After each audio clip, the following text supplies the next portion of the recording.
to Potato Place Gaming. Here we are playing the Chains of Perdition, episode number 29. It's episode 29. All cameras. Already there.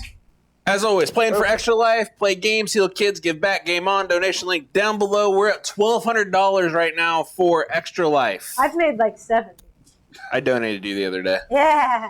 Because I saw you were a little low and I didn't like the not It's okay. even number. My donation threshold went way down the moment I wasn't single. It judging happens. you men out there, judging you. Why does mine keep going up? Is it because I'm single? No, well, maybe. You like to talk to the movers and the shakers. And John just gets the boost when we do videos. So what happens I get the freebies. What happens is I run one-shots, and then I bribe my players to give me money, so I give them cool items. And then I have to completely redo the one-shot because they gave me $400 and I gave them all legendary items. People? Do you want me to go? I mean, listen, I might almost be 40, but do I need to start going back to the old, like, the boobs ahoy? Is that what you're saying? Anyway. Or do you want me to go boobs ahoy? There's that donation link down below. All that money does go to our local Extra Life Children's Miracle Network Hospital. Thank you, Andreas Fantastical Filaments. He does a lot of the miniatures that we use for this game and our campaigns that we play here in the dungeon here. Thank you, Julian at Astralgrave. He did the Potato Place Gaming logo as well as our Chains of Perdition character art for this campaign. I don't really have anything else. I know it's been a little minute for D&D. We've got 2 months here to go through, so we're going to do Dos monthos. Who have we had so far? The year in review. Let's do a year in review. We had Hercule as the bonus. It's John. Yeah. Goku. Trunks. And Gohan. So, Gohan. We've got April and May. April and May. We're going to do them one at a time. What you guys got for April? Piccolo. Damn it, Nikki. That's what I was thinking. I always have to go last. I'm going first this time. I'm saying Piccolo. Krillin. All right. Perfect Cell. Android 18. Well, you're all wrong. Great. Who was it? So, it's Vegeta. Damn it! I wanted it to be May. I wanted it to be May. I got Trunks in September. No cards there. Apparently, it's a full moon tonight, too. It is. Yeah. It is. Why the fuck? That's more fitting. It's also Labor Day in Mexico. Nice. Cinco de Mayo next so May. Piccolo. For May. I'll stick with Krillin. Okay. You still do. I said Piccolo. Okay. I'll do Perfect Cell again. Okay. Master Roshi. All right. Nikki. Damn it! It's okay, I got Gohan. I got one at least this time. I should have flip-flopped it. But I wanted Vegeta for myself. Yeah, but you didn't get it. I have said since I was She like still gets 10 a years card. old. But I'll help us with the card, hopefully. We're going to need it. What do We got... Queen! Diamond! Me. Queen. I don't know. McQueen. All right, I'm going to do an intro video. I believe so. Yeah, let's play that intro.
last we left off, the Chains of Perdition found themselves marching beyond the Dam of Fire, far to the west of the known civilization of the Seven Kingdoms of the Jewel Isles.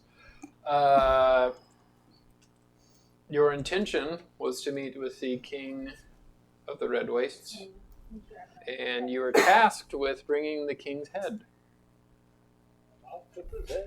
As you guys traveled further in, you came across many things, one of them being a lava river that you had to jump across. That was done pretty successfully. You guys took shelter on a broken ship. Give me shelter. Sammy did happen to see some fire salamanders and kind of felt like a pull. You guys did get some fireproof wood from the broken ship. You followed this trail from this cart that you guys are kind of following. You ran into the actual cart. There were several scavengers there picking the cart's loot, and you saw several men of the dam's watch that were dead. I think you guys just kind of scared them off. We just negotiated. we negotiated. We traded some stuff. We got the Okay. map. We got the That's map right, for you got the trading map. the one spell book Yep. that had a spell none of us could use. At some point, you were attacked by fire salamanders. So Lazels. And they attached themselves to Sammy and said that they're taking him. And they did just that. So Sammy was taken in a flash of fire and explosion. You guys then came across a field of these stones with chains hanging on them, bodies hanging from the chains. Vivian, if I remember right, you took one of the chains. I wear it now. So that happened. Sammy was taken, and as you guys continued into the Red Wastes, the landscape began to change as you travel deeper. Ash grows thicker in the air. The ground beneath your boots is scarred by these enormous grooves. It looks like something vast has been dragged through here for miles. Here and there, you see broken stakes, chains, shattered helms, blackened bones, half buried in soot. You don't hear any birds crying here. No beasts roam. You just hear the wind eerily blow through the wasteland. From what you guys can tell on the map, you have entered the Bull's March. The ground slowly begins to tremble. It's not so much like a stampede or an earthquake, but it's slow, rhythmic hoofbeats. There's an ash haze ahead. You see a shape emerge, 2 burning eyes. You see a steed of black flesh, a smoking mane, iron hoofs that spark with each step. Upon its riding a giant man. His body is immense, corded muscle, wrapped in scorched leather and iron plates. His skin is burned, scarred like kiln-fired stone. Upon his head rests this large great helm of blackened metal. It's shaped, it has a T-visor in the middle and it's shaped with horns that look like a bull. Long horns curving outwards like hooks. No face can be seen from within, only the dull ember glow where eyes should be. The reins on the night mirror pulled tight as he does watch you guys. He's maybe 50 feet away as he slowly trots towards you. And then he comes to rest maybe about 30 feet in front of you. So what are you guys doing? What are we doing? Well, We have to go this way. Let's just Maybe stand our ground. And... maybe he's just curious about us. He just wants to make sure we're not doing anything stupid. I mean, there's nowhere we can sort of hide, I imagine. No. Sand. No. Well, I think we just stand our ground and see what his terms are, and we're either going to have to fight him or survive him. I don't know. Anybody else have a better idea? No, he's already seen us. And I imagine he wants to check us out.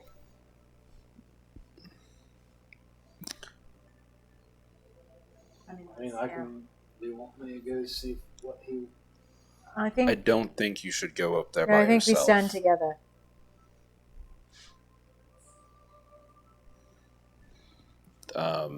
So yeah, I think we would just kind of stand our ground for where we're at and see what he does. We don't make any sudden moves or. So, as you guys hold your ground, he holds his. He says nothing, simply watches. His head does turn, taking each of you in. His mare underneath him does snort occasionally, but there's a bit of a calmness.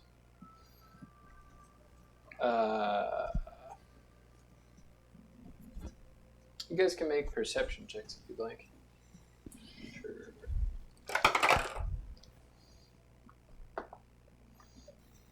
Yeah, more review. Peculiar die. So this does. Oh, yeah, a 6. I think I got 8 if I remember. 16. Mod 20. So you two see, like, his chest plate is just beat to shit. Scarred, charred, burned, warped. But it looks like there might have been some sort of a sigil or symbol underneath there that has long since gone away. He has several weapons on him. He has a great sword and a great axe on his back, and he does have a sword on his hip. The greatsword looks surprisingly clean. The axe is pretty bloody. It looks almost like an executioner's axe. But yeah, he just stares you guys down. After a long grinding moment, a voice does come out, grinding like stone, and it's kind of like echoed in like a metal helm. He just says, "Come." I don't think we should refuse the man. All right, let's make our way. Yeah. So that's all that he says. Do you guys go with him? Yes. Yeah. I would just start walking towards him, yeah. Right. As you do get close, he does turn his steed, and he leads you guys, and he says, "Follow." Oh, you are the man.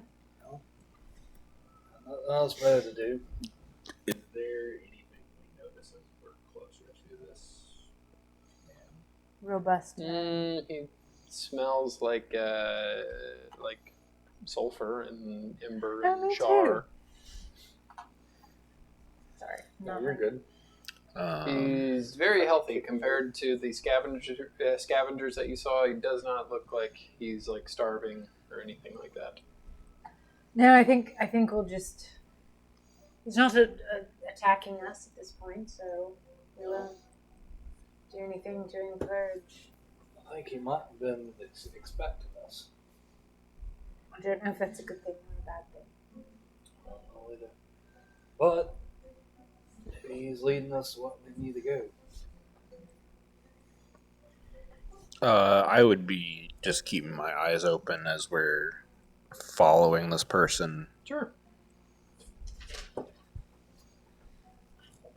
Seeing if others join him as we're going through these wastes. Transversing the sands. Can I tell?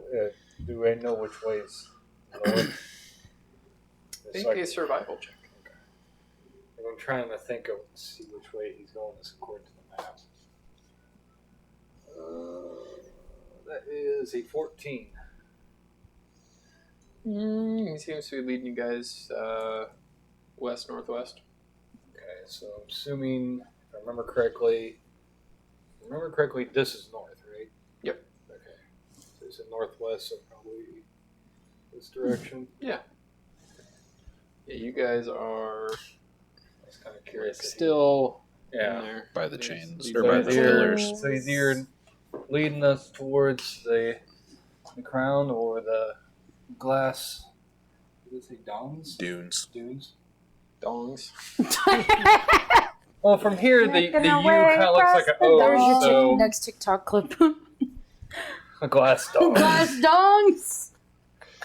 It's just a field of dongs. Dongs as far as the eye can see. So he leads you guys in utter silence for hours. hours. What do you guys do? Are you guys doing anything? Or are you just following him blindly? Just I mean, looking at the landscape while we're walking. I guess try to just, watching for hum anything like weird. I'm a little. We're already in a weird I situation. mean, at some point, anything I feel like weirder. Vivian would be like, very tired. Sir, I hate to impose a question, but could you please give us any insight on where we are marching to? To the king. Oh, That's what I thought. did he request some sort of audience, or is he expecting us? He does not reply to that. No. Of course. Well, I suppose that's where we wanted to go. So, how much further is this march? Make a persuasion check. Oh boy.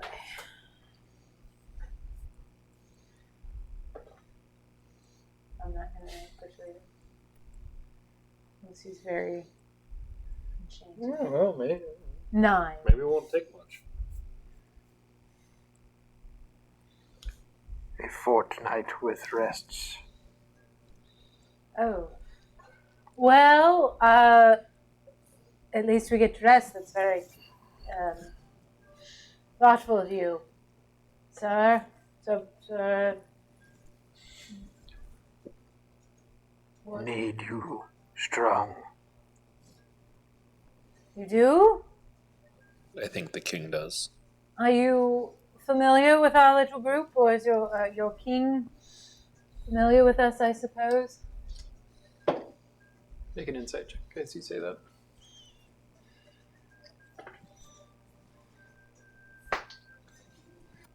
Nope.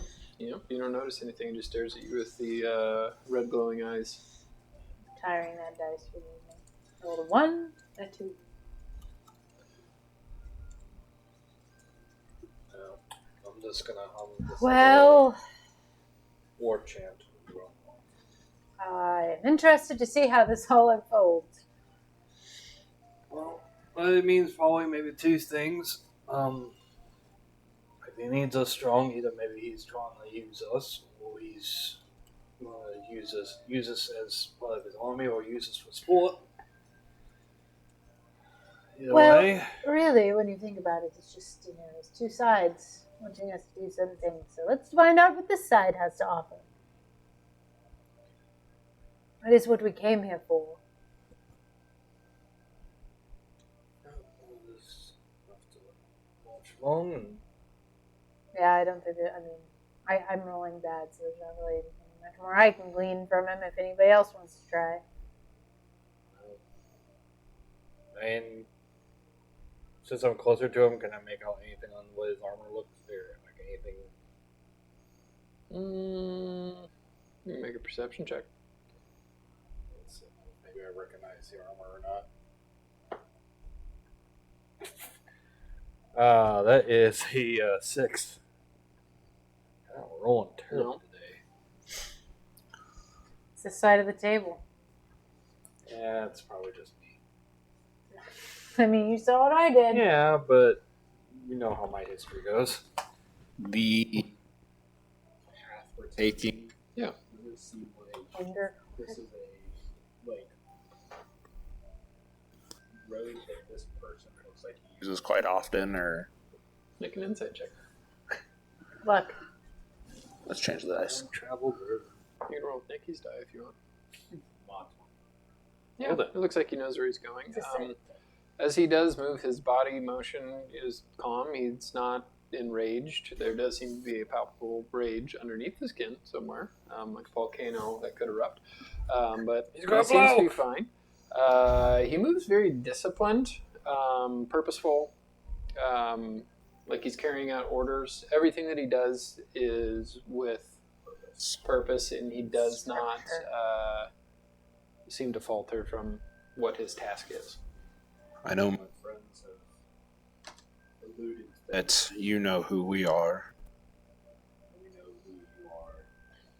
Sent from. What is your name? Make a persuasion check.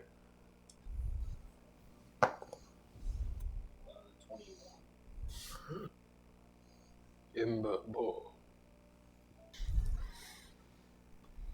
What did it Ember Bull. Ember. I believe you guys already knew that. Yeah. Hey, it could be a different guy who's known as a bull. Or he could have Could be gave us a- a different name, and that's Could what be a his nickname. copycat. Yeah. Well, it could be his A big nickname, fat and then phony. he actually gives us his real name or something.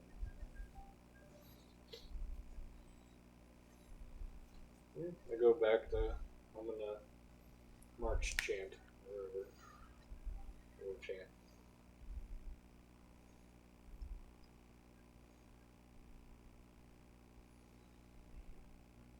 And we're walking, and we're walking. So, as he does lead you on his nightmare, That's the This horse. is my I nightmare. love that. This is That my is the horse, nightmare. guys. I know. the horse does leave these smoking hoof prints in the ash. The giant rider does not look back. He simply begins riding deeper into the bull's march.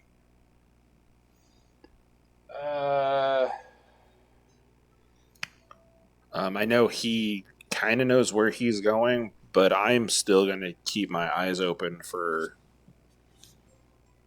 ruffians, bandits, more of Sure. the salamanders. So, unless you guys are doing anything that I need to know about it, this will take you probably, keep in mind that a week in my world is 10 days. This will probably take you 15 days to get there. Long trek. The days that follow blur into heat, ash and exhaustion. The sun above burns white. Smoke fills the skies. Ash rains down like rain and snow. The nights offer little relief from the heat. Only red horizons and warm winds carrying the smell of sulfur. Water grows more precious. Sleep comes very lightly for you guys. Like time almost feels broken here. You don't know if time is or if your guys' will is broken.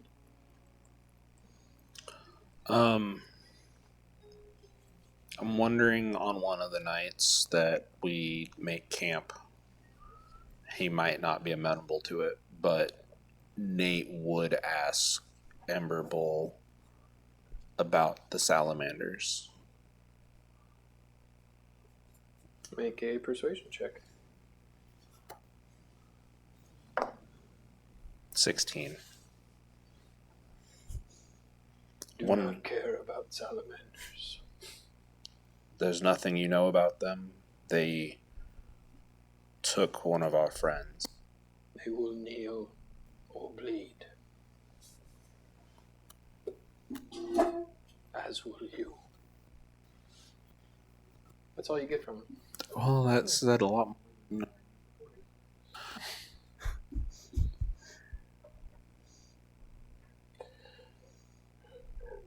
Oh, excuse me. Time does pass very slowly. A day feels like 3 days. A week feels like punishment. In the evening, when you guys make rest, I'm sure you guys would take turns staying up. The Ember Bull never rests. He just slowly trots, patrolling around you guys, and then in the morning leads you on. never faltering from his path. We'll say you guys can make some perception checks.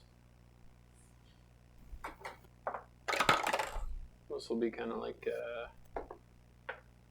for the entire trip there. 8. 8. 11. 10.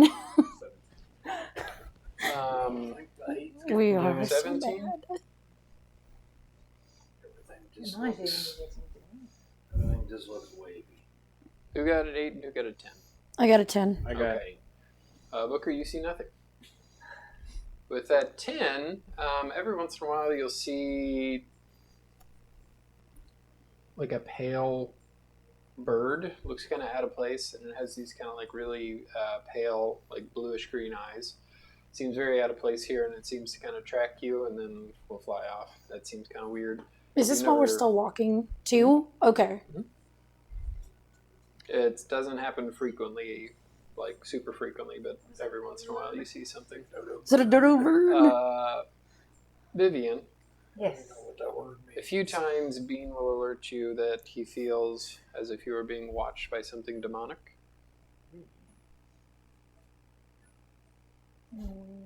And when you guys try to kind of like look and see, you don't really see. Yeah, because I would anything. have been sort of circling when he could, you know. I mean, obviously, the heat probably doesn't affect him very much, considering where he's from, so... When you think you kind of have a beat on it, your eyes do kind of Yeah. focus in the heat and, you know, through the haze of the Just hard heat. to- You don't see much. You don't see anything. It seems like whatever shadows you think you might see. You don't Well, know if and it's I'll a wait mirage for or what. his perception to make my comment. Locke, you see one evening what you swear looked like a humanoid-looking creature far in the distance, back the way that you guys came, and kind of like a rusty red-looking cloak. Seems to be like slowly following you, and then slinks off. But you only see that once. You can't quite make out what it is, but it kind of looked like there was somebody watching you from afar. Can I inquire to Sir Imber Bowl if he has heard anything of demons scouring about these wastes? Of course, there are some I know I've seen sort of lava creatures, but do they tend to track you from long distances? Have you ever heard of such a thing? Make a persuasion check.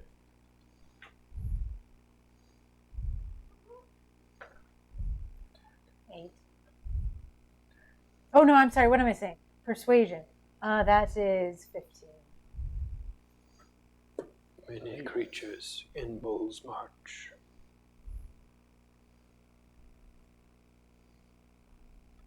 Thank you for that insight into our excursion. I shall keep an eye for many things.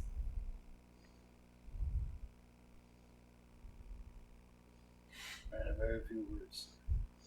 I mean, I suppose this is his sort of I don't think he's task. I don't think he's the chat type. Not the sort of- I mean, if he just walks around on a hellish horse and He probably doesn't- kills things, he probably doesn't have much to say. That's fine. He probably doesn't. I'm not talk judging to a lot of people around here. I'm not judging him. It's not really a bustling place. No. Booker, make an insight check.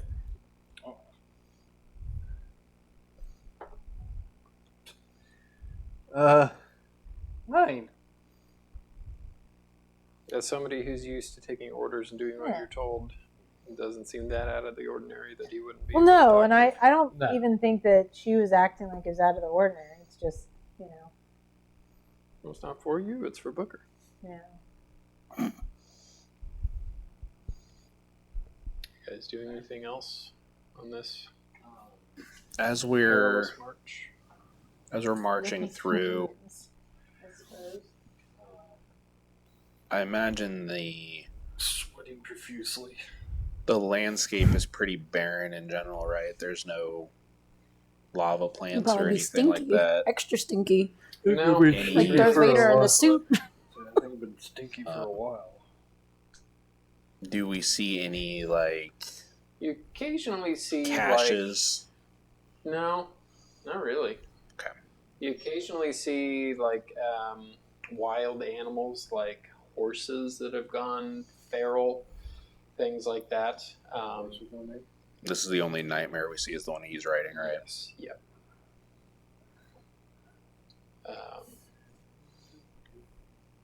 You see like larger, not salamanders, but like larger, like reptilian, like animals, not monsters. Sentient monsters. But what I'm saying is that it is enough, Booker. If you wanted to go hunting, you could satiate your bloodlust. Okay. And slaying any of these wild horses and things like that would help feed you guys. It is very poor quality meat, very sinewy and almost rotten tasting, but it At does this keep you point, from it's beggars starving. can't be choosers. You guys are running very low on water. Yeah. Well, would somebody else like to ask him water because I can't? I mean, Like I said. good sir. I mean, I can do. I'm generally speaking more persuasive, so I can try. You are. My Sir Ember Ball.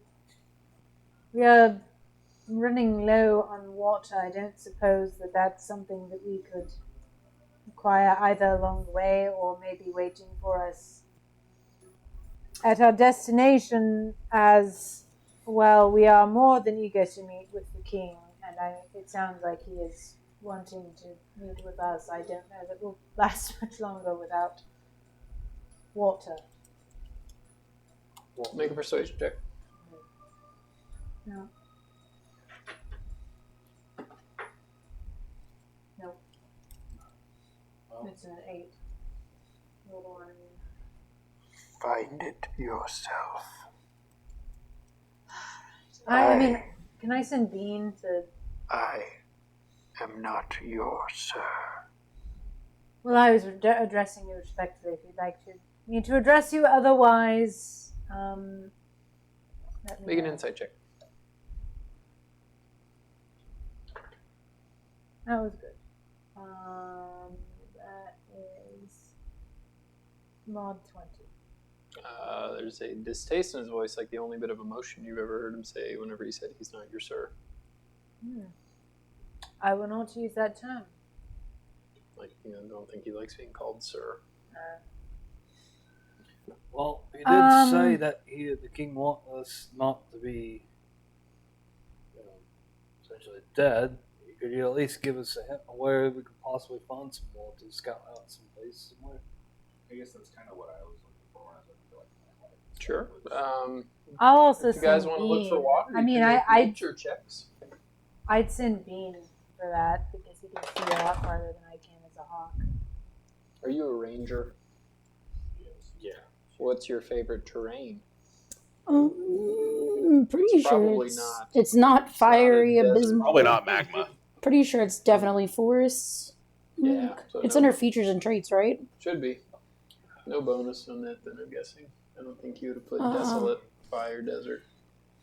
I did get mod 20. Yeah, it's forest. Am I rolling again or did I use Am I Are you rolling? looking for water now? Well, I'm sending Bean out. Yeah, you can make it with him. That's fine.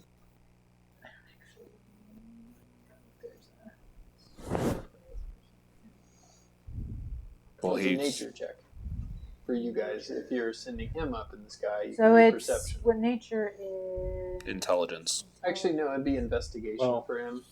If which he's is still looking for a intelligence. specific thing. Which is still intelligence. I mean, you said nature? No, I thought you said survival. Nature or survival you would got- actually work for that. 8. 8? Nope. He has tiny eyes. What did everybody get for 16. 16? 7. Mod 20 for survival. Okay, so you two do find very small little pools of stagnant, still water. Cool. You would probably need to boil it, do things like that to purify it, unless you have other ways to drink it. But if you could find a way to do that, do you know who can purify water? Your herbalist, who is not here. Oh, I thought. Hold on, let me see if can prestidigitation do that? I don't know. Do you want to close the door on the water? I think that's what it can do. No, it can do. You can chill, warm, or flavor. I know. I'm thinking of the tiefling thing. Whatever they do. I can instantaneously clean or soil an object no larger than 1 cubic foot. Oh, I don't think that works with water. Don't.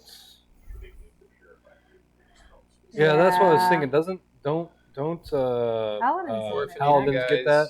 Or if any of you guys are proficient in medicine or anything like that, we might talk making. Or you guys can drink the stagnant water, and we'll have to do some Constitution saving throws. I mean, I could. I'm not risking. I can't If risk any of it. you My are immune to constitution's so poison, bad. That'll come in handy. I did lore-wise, and you said it was fine. Say that she was also used to be an alchemist, if that helps, because you let me do like potions and stuff. Okay. Which would imply she would at least be intelligent enough to know of the boiling of the water. Okay. Yes. Question. So I do have purify food and drink. There you go.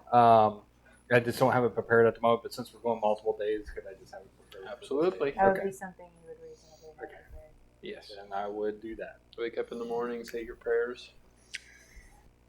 To me. It is not good tasting water, and it is not an abundant amount of water. Like, I'm talking like maybe like you guys can get 8 ounces a day.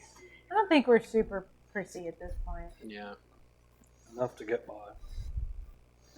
You have Nobody get very greedy. Dark tea. Oh God, yeah, that would be cool. That would be almost. As you guys do make it, you're kind of losing track of the time, but it has to be, 10, 12, 13 days, somewhere around there. You guys do need to make an exhaustion saving throw, so Constitution saving throw, just because it's a long time of walking. With the purified food and drink and stuff like that, I say you guys can roll it with advantage. That's okay. Thank God. Thank God.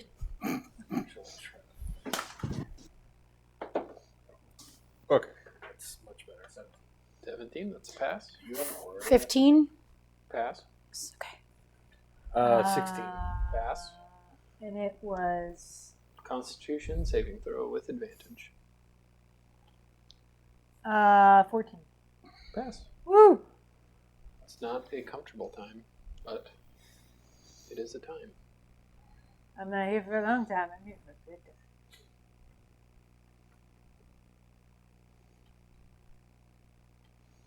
After what feels like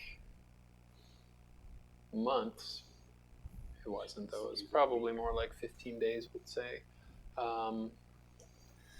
Through curtains of ash, you do finally see it. It's a large, colossal volcano rising up from the wastes, almost like a skeleton, like the spine of like a large creature, but it's massive. And like the volcano does kind of peak up, and at the top, that's where these kind of horns and crowns kind of come. That's probably where it gets its name, the horn crown. Black smoke does coil endlessly from the peak. You see around it, there's kind of these jagged towers of obsidian that have been built into the slopes, almost like a keep or something has been kind of built into the side of it and along the mountainous region that it connects to. Around the base, you see a lot of like shanty structures. You see a vast city with like made of like tents, cages, timber walls, scrap metal towers. A lot of smoke coming from there. You see fires burning everywhere. You see movement that looks like maybe a few thousand people are in and around this area. You think of how many thousands or tens of thousands of people are here. There's probably even more that have died. You're still probably half a day's walk from it. You're maybe not half a day, maybe like a few hours. You guys doing anything on the way up? Well, I don't know what I was expecting, but at least it's civilization. I mean, I don't think we were expecting anything comforting. But it is a end to this trek, and I will not complain about that. I think I've lost a few pounds. Not fat. I think it's just a whole lot of it.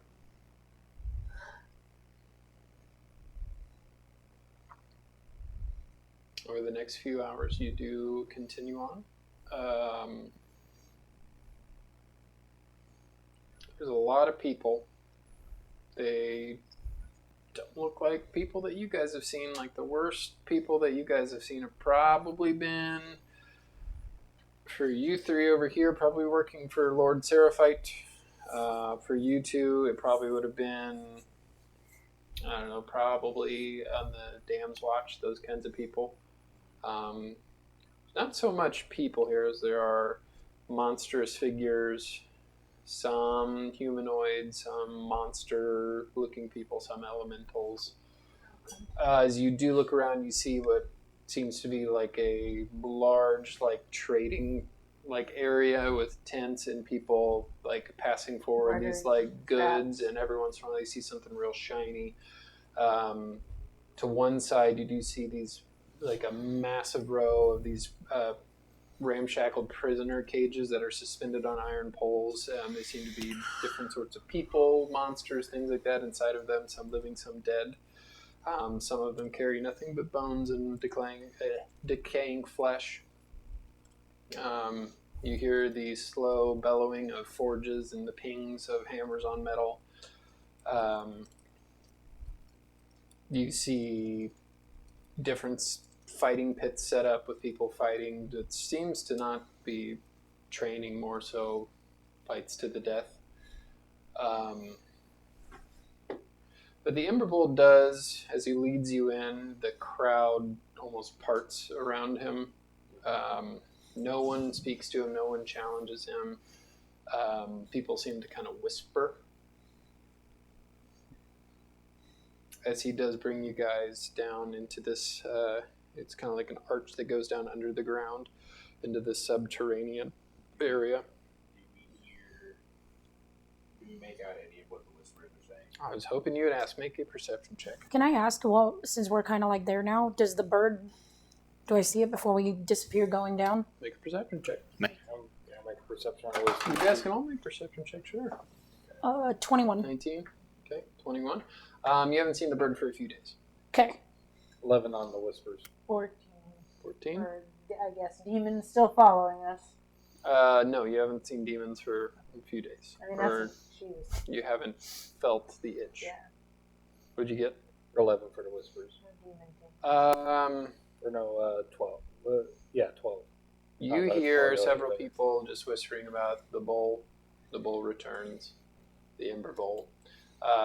Locke, you get a little bit more. You get a few people pointing at you guys saying, "Looks like fresh blood's here. New recruits." You hear someone else say, "The king will judge them if they make it through the trials." It's like, he's back on the mini boys. So after weeks of travel, you guys have finally reached the Horn Crown, or at least the exterior encampment around the Horn Crown. You guys are inside a wall, so it's like a massive volcanic fortress city embedded into and beneath this jagged, dormant caldera area. I don't know what you guys thought, but you're not being taken to an audience with anybody of importance. You're more so being moved and shepherded like assets rather than people.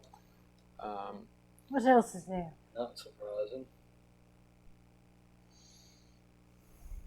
The Ember Bowl will take you, and you see this feminine figure she has a hood on, kind of like an Asajj Ventress look about her, shaved head. She has like black lipstick on, and like it's like almost like it's tattooed, and it goes down her neck. She looks at you guys and up from a table, and she has like a little, pen and whatever, and she looks and gets kind of a jagged smile as she goes up to the Ember Bowl. You brought new recruits. How kind of you. All that he says is, Bull returns. Fresh blood.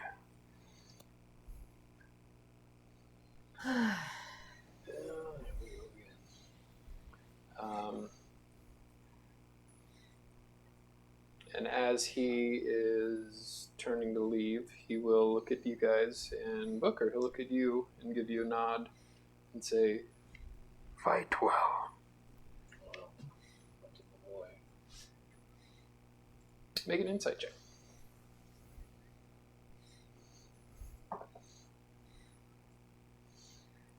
Six. Okay. You want my I 10? went through 4 different freaking dice here.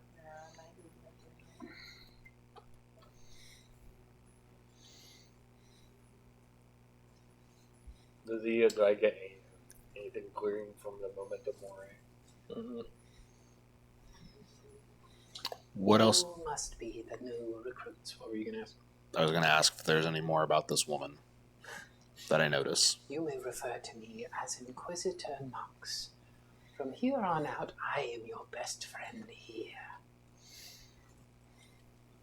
You will do as I say when I say it, and if you make it through these trials, you will be given the opportunity to bend the knee to the King of the Red Wastes.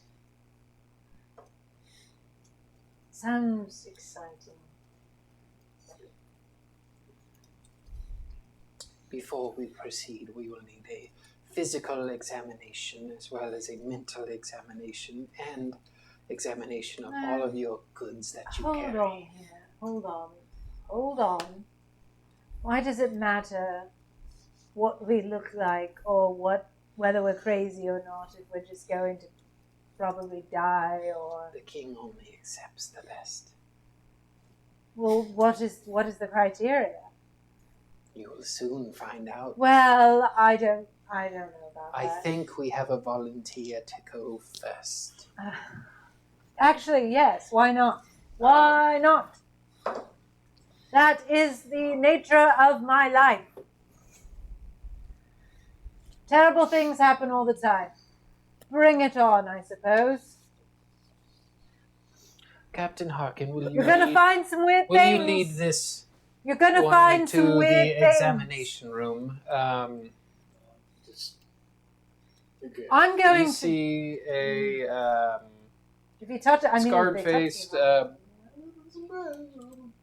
you see a scarred-faced older guy. He has looks to be like a horn, like a drinking horn that's like broken, like tattooed across his neck. But she referred to him as Captain Harkin. He will give you a push into... No, so we're not another separate. room. I have to be examined by you now. That's... No, he's the one that's guiding you in there. I know. And, She's just complaining. She's complaining and, you know. as you do kind of put up a fight, she puts her hand It's not a fight. she puts her arm around you. I'm not putting up a fight. I am verbally... Okay, you are verbally putting up a fight Yes. as you do that. I was going to say, you say you're not fighting, but I'm hearing an awful lot out of this. Well... Get your hands off me! Get your hands off me! You're one of the difficult women in a bar. Yeah. Let me see your manager. It's not You got no class! No, I don't think you gentlemen realize that a woman has just been told that she is going to be physically examined and there is a giant scarred man that's probably twice her size taking her away. I think she has every right to be a bit upset about that. as you are being upset about that, Yes. she puts her arm around I'm you not and going to says, let you guys devalue that into just, It's like, no, I could get raped. I don't know. yeah, because that's what we do in a D&D No, game but that I'm we just stream saying- for charity. Jesus Christ, I don't know, even but say I'm just anything saying. like that. I'm just saying, like, the Do context. you really think No, that I but- would allow that? Oh Okay, my then God. we're going to need to hush. The role play Hush, hush, has hush, to hush, hush. happen. We can talk about this later. We're The playing role D&D. play has to happen. She has to be We're upset. playing D&D. Yes. And I'm allowed to do the ambiance of the situation, Yes. which does not allow you to just scream and have your way into everything. Okay, let's bring it back down to D&D. The fact that you even think I would put anything like that in any of my games upsets me No, greatly. I'm not saying you would put that. I'm saying Okay, from but the you just said context that. of the world. But you she just doesn't said that. know. No, obviously it's not.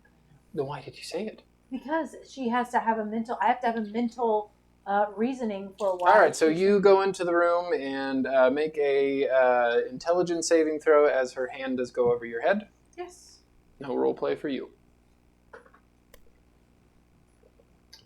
I'm in the 20. So you do feel like there's almost like something grabbing onto like inside of your skull. Mm-hmm. Feels like it's kind of like prying at your memories. A tough one here. But that's all that happens there. They do take inventory of all of your stuff, and yeah, that's it. Cool. So you guys can all make intelligence saving throws as you're all. Try this one. Ooh, that's not good. It's my low roll for the night.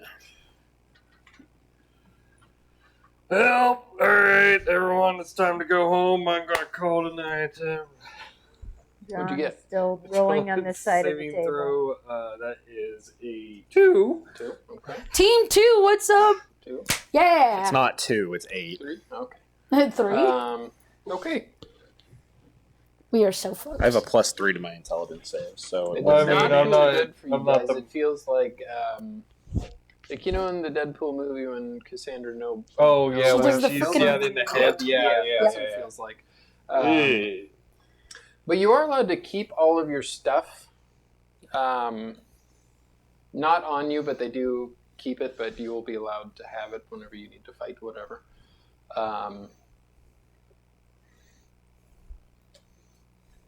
And as you guys are let off by Captain Harkin, Inquisitor Knox will say, "Remember, I'm the good cop, he's the bad one. Don't piss him off, or you'll be begging to come back for another investigation." Well, I'm just gonna be bloody happy when we get done with this thing and be on our way.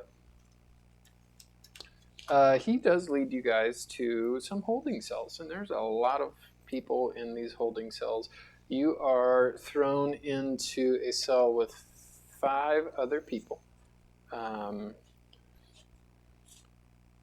You see an older half-orc woman with an eye patch. You see a shifty-eyed, skinny human. You see a raven-like man. You see a short dwarven woman that is pretty horrifically scarred and like missing both of her legs and one of her arms. Oh dear God. And you see a taller, pale guy, long black hair, and he's just kind of sitting in the corner, kind of like rocking back and forth to himself. But yeah, that's who you are in.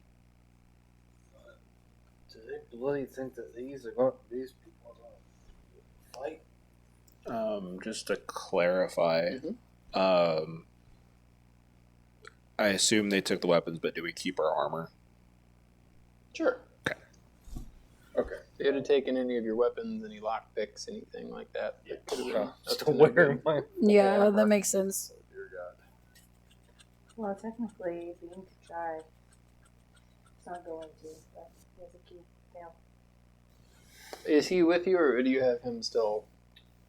That's up to you. I don't know if they would have let me in there with a hawk. Well, that'll change the interrogation if you would have kept him with you. Then let's just say no. Okay.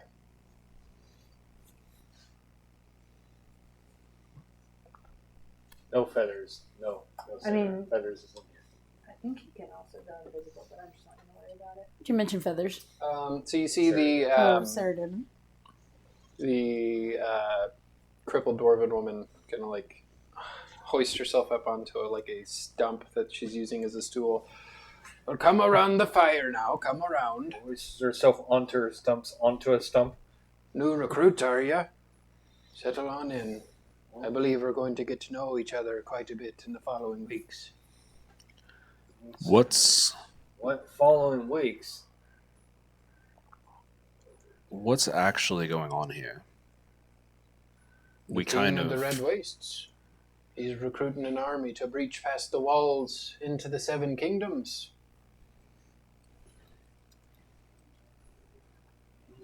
Yeah, we're If looking- you make the cut, then they might just let you join up with them. Lucky for them, we're looking for an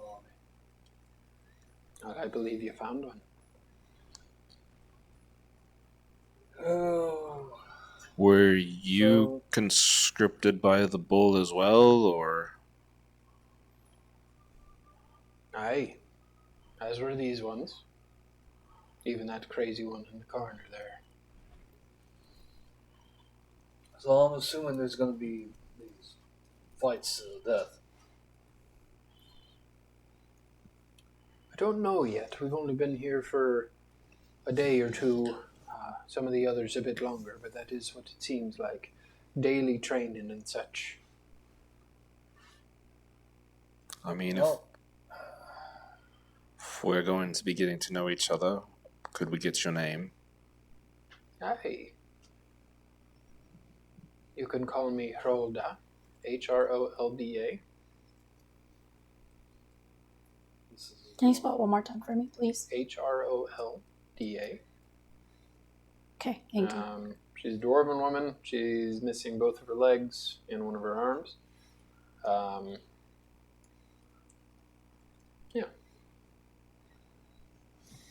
Around this fire that they have built there, you do see the half-orc lady with one eye, and you see the raven humanoid man. They both seem to be sitting around the fire and are friendly. I would ask them for their names as well. Well, this talkative one over here, her name is Raska One Eye. And this one calls himself Ticket of Crows. I love that. You can call me Locke. I look at the others and don't know if they want their actual name said or not, so I'll let them introduce themselves. The two moody ones are Silvar Ray, he's the shifty-eyed one, and then the one that seems a bit off his rocker, that's Valric.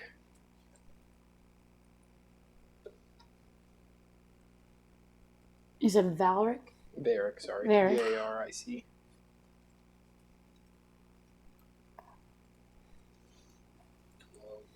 not bother with names. You said Silvar Ray? Yes, S-I-L-V-A-R, Vay, V-A-Y. Vay. Or V-E-Y, sorry. Doesn't matter. Because you probably know what happens when I get stuck in one place for a very long time.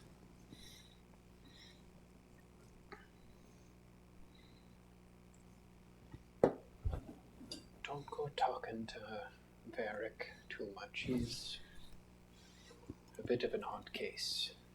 Rambling about being the bastard of an ex-king or something like that.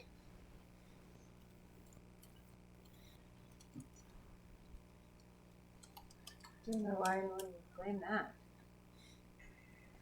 I don't either. especially a king that was killed a century ago. Can we talk to somebody about that? About what? About there being like a lost king that was sent here? No, that's all you guys inferring things. Oh, okay. I won't worry about it. No, you guys just know that there's a king beyond the Red Wastes, and people are sent beyond the Red Wastes in exile. So, but from what this crippled dwarven woman is telling you, the crazy guy in the corner says that he is a bastard of a former king. That was killed a century ago. Mm-hmm.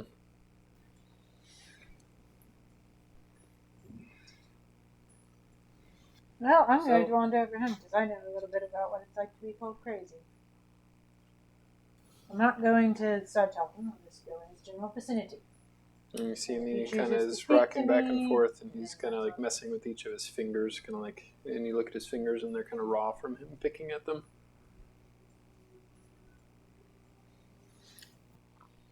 I mean, I won't talk to him unless he talks to me. What was Silvar? Sorry. But like, what do you mean? Race, species. Human male. Seems to have a similar garb to you. Something you would probably recognize. Looks like roguish, thiefish, something like that. Actually, you can make a history check. You could too.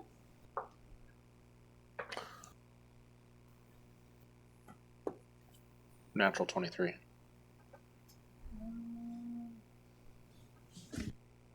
That's mod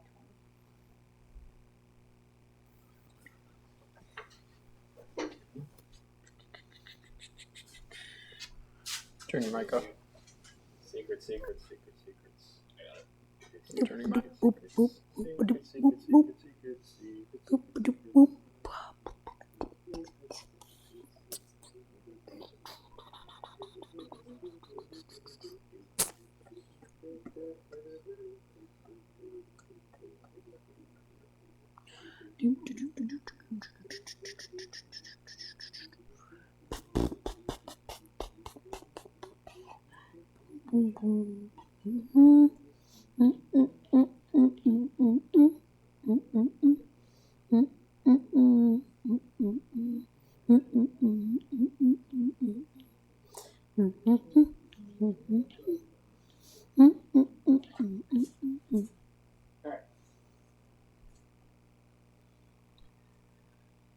okay.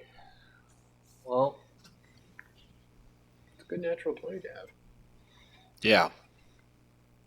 is there any chance that I will maybe be able to start training tomorrow instead of having to wait for days? I believe so. I think. Thank the gods for that.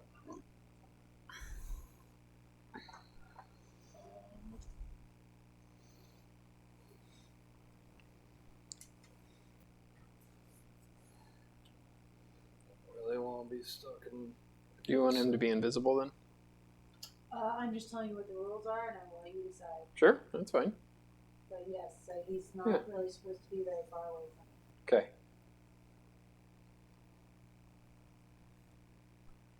When I look at Silvar, Yeah. do I get any hint that he kind of knows who I am? Make an insight check.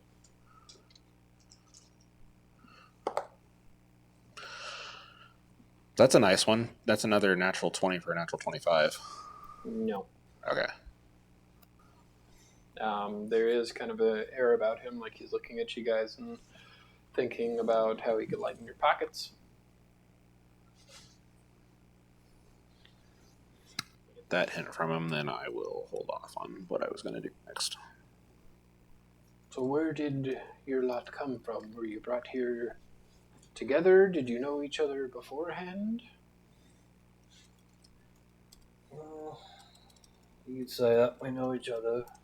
At least two of us know each other quite well. Yes, we've been traveling for a little bit together. And how did you come across the Ember Pole? Well, like he found us, and we found him.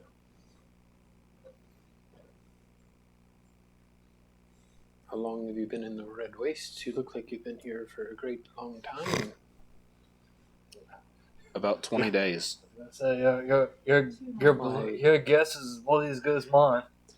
That's about the time it takes to come here. You wouldn't happen to say you were from the Dam of Fire, were you? As she says Dam of Fire, you notice that the half-orcan woman kind of like grits her fist and squeezes like the sand beneath you guys.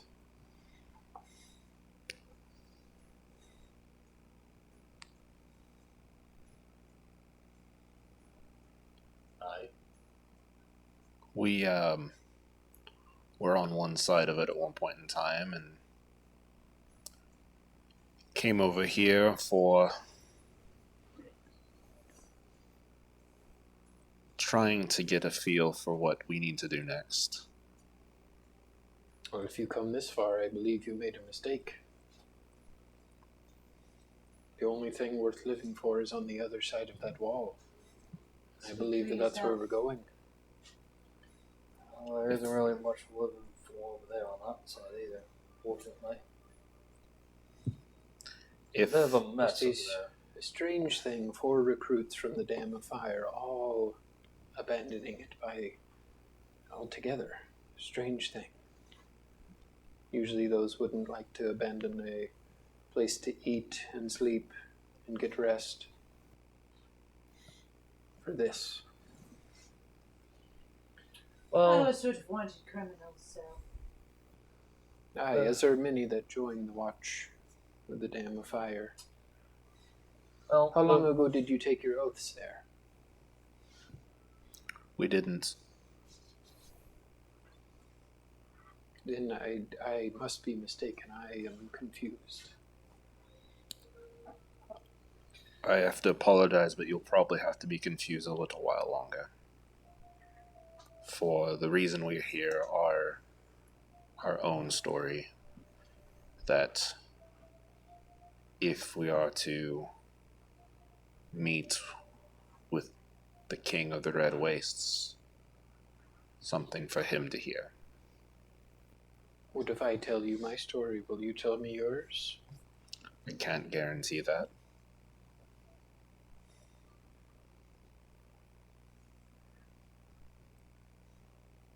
My full name is Haralda Stonebane. Vivian, you recognize that name. That is the name of one of the clans in the Topaz Tundra. They are a family of engineers that are known for like building like castles, keeps, walls, dams, mills, that sort of thing. Am I close enough to hear, or is the same? yeah, we're all in the same room. It's not too big of a chamber. It's probably the size of this room. There's 9 people in there. Well, what did you do to leave your stable family environment? I wanted to do my duty to the realm, swear myself to the Dam's watch, and better myself. That's always our I first knew- mistake, isn't it? I knew being a woman I would have just been married off at some point, and that never suited me. So I took my expertise of engineering to the Dam of Fire in hopes to be an architect that would help prepare and better the dam's defense. And I'm sure there's another question you're wondering about how I lost my appendages. Well, I that didn't want to be also rude. I figured comes you'd with prompt this that. story of the dam. While doing maintenance on it, there was some negligence, might I say, amongst some of the captains of the guard, and accidents happened, and when I took offense and tried to make things right, I was exiled. You were a lady who spoke your mind. Aye. Can't do that. Well, you can do that in the right environment. in our world, but not with me. Unfortunately. I'm very sorry that you ended up here, and you come from a very wonderful family. Yeah, it's not on the same island that your grandma's from. Yeah, but I mean, it seems like they're a legit businessy family, so I don't know why she'd have a poor family member. You look like you have some recognition of my family name. Oh, I'm just, a well-studied, well, I was a well-studied noble at one point, but I fell into ill repute, and here I am. I, too, was a young lady with large hopes and dreams, and those were dashed rather quickly. I'm not the only exile from the Dam of Fire here. Raska One-Eye used to be a former captain. She was charged with one of the castles along the wall in between the cities. Then there was a coup, and she was either given the choice of the sword or the wastes.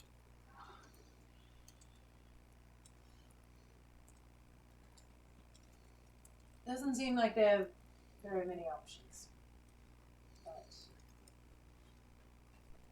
Ticket there is quite the same. You could ask him, but he'd only repeat whatever you say to him. Repeat what you say to him. Repeat what you say to him.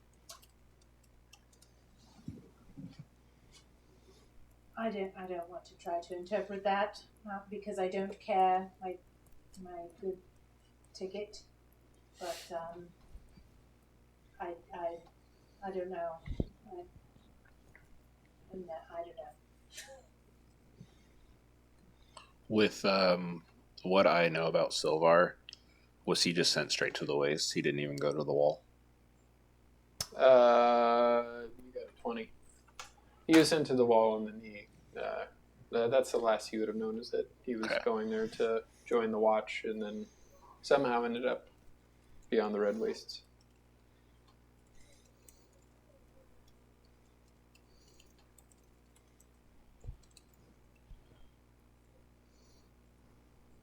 John, did we lose signal? I'm checking stuff.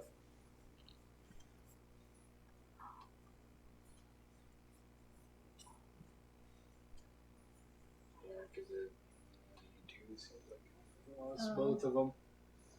Oh, we can still keep going. It's time to reconnect. Yeah, I don't It know says they're streaming. Well, then it's not connected to anything. Well, we were still playing a game, so. That's why I recorded. Yep.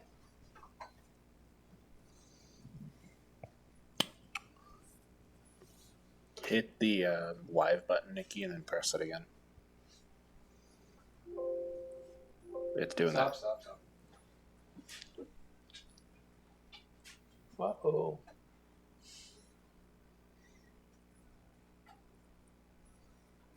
I'm going to bet you it doesn't think there's a graphics card again. Nope, it's there.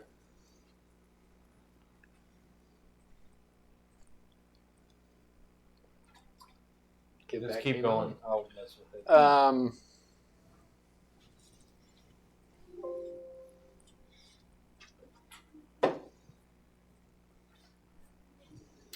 The Kinku will come up to you and kind of look, and in kind of a deeper voice will say, "Are you noble?" And then in a higher voice, "Look like a king, look like a queen. Are you noble? Well, that's very. Look like a fancy lady." Potato place scheme in that potato place, or is it potato place that potato place scheme? Huh? Potato Place at potatoplacegaming.com. Well, that's very kind of you. I was once, but I really have nothing to my name. I was too. Oh. What house? Son of a lord. Son of a lord. What lord? House Crowsinger. The best. The best. Do I know that? Make a history check. May I also make a history check?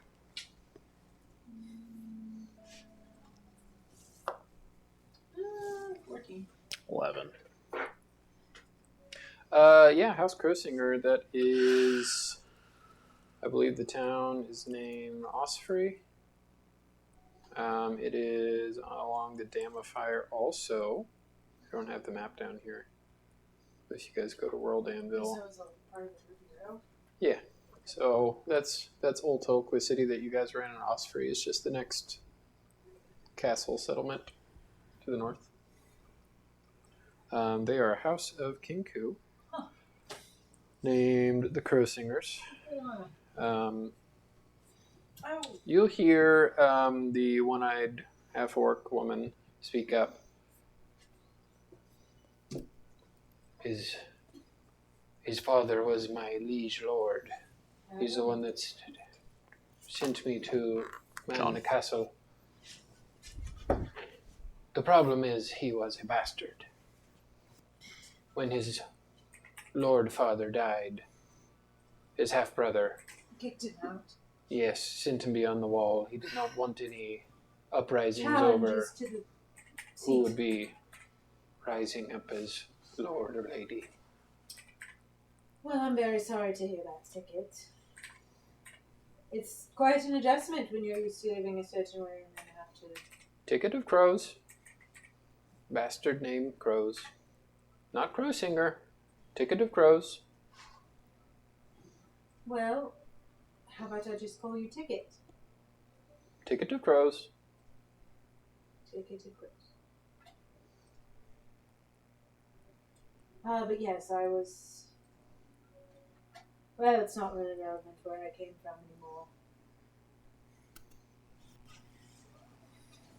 My family's dead, so stream or something. there is no house to speak of any longer.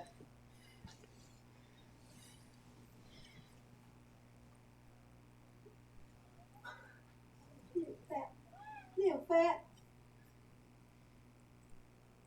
And he will go back and pick on some sort of meat that is drying out over the fire. Well. Okay. Sorry. Oh, do I need to go live? That's right. Sorry, I already did it. All right. Technical difficulties. That's right, we're back. So as you guys are discussing who you are, what you do, Geralda will look at you. Well, I believe several of us have told you ours, so maybe you could give us a bit of an insight on who you are.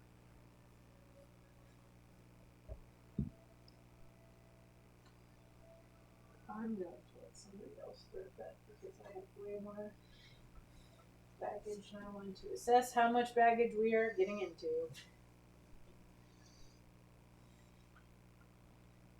I'm Circe. The least amount of baggage. Nice to meet you. Great story. I don't know. I'm not. I think you guys said it better than I would. Not really. She's a former mercenary.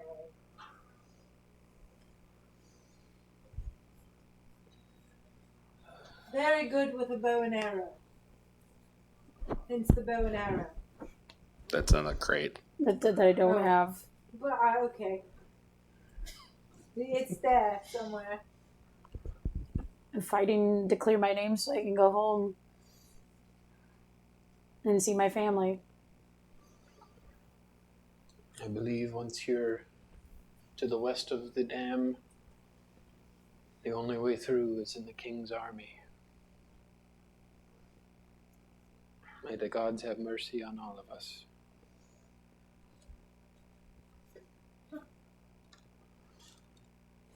Now, if I'm not mistaken, that armor that you're wearing seems to be that of the Diamond Guard. Not necessarily a low-profile armor to be toting around. I must say you are putting quite the target on your back wearing something like that. I imagine so. And from what I've heard about who they're letting into the Diamond Guard now, I hope you are as good with a sword as you are supposed to be and not what they have been letting in. The legendary status of the Diamond Guard has fallen quite a bit, from what I have been told. Well, it's been a hot minute since I've been with the Diamond Crown, with the Diamond Guard. And yet you wear their armor to mock them? Or did you steal it from a Diamond I Guard? didn't steal it. No, it's kind of a combination of things. So it's a representation of what I've worked for. It's also a reminder of what I'm trying to not become. And what he is capable So I hope you don't find, or I hope it doesn't offend you that I don't really want to talk about stuff because if it turns out that we're all going into the same arena and I have to kill you, I don't really want to make everything personal. Come the morn, I do hope you fight with the diligence of a knight from the tales that I was told when I was a girl, like the what was his name? Sir Camino. So calm. Kanyo. Aye, yes, they say that he wiped out an entire army on his own. That he fought with the tenacity of a wild animal. He did. There was quite many great tales from Diamond God. Perhaps we will all get a happy ending like him. He's a great guardian, too. But we'll say it's not all. You seem to all have quite a bit stories of are- intimate knowledge for someone who's just named as Cersei. Because Sir Kanyo was like an extended member of my family, and he looked after me and my siblings. Right. He's like, nah, dog. Nah, dog, that ain't right. Go sit in the corner with the other crazies. I don't even Like- have his armor anymore. I I forgot will we don't say have that that. I'm also probably not the most shining example. Yeah, the armor was stolen. That's right. We'll find it eventually, maybe. The armor is stolen along with the ship. That's just funny. It's like you guys are sitting around talking about your favorite like football players whenever you're kids, and so it's like I really liked Roger Staubach, and then someone's like, He was my he's dad my dad. Yep. Yeah. or my uncle. Yeah. Yeah, my uncle works for Nintendo. Sure, Jan. It's like when a kid shows up at school and says it's Spider-Man was at his birthday party. Just don't. Not everything that about the Diamond Crown is sunshine and roses. So, I didn't make a game.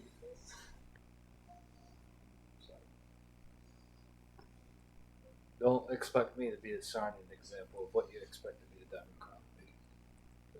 Quite a strange party you have here. You have one knight of the Diamond Crown and someone who seems to despise it so. Well, they've done a great deal of harm to my person in the last year or so. As they have many people. Word of the happenings of the Seven Kingdoms don't make it this far, though. Only from what rumors and tales that newcomers to the wastelands bring with them. What are the prevalent rumors?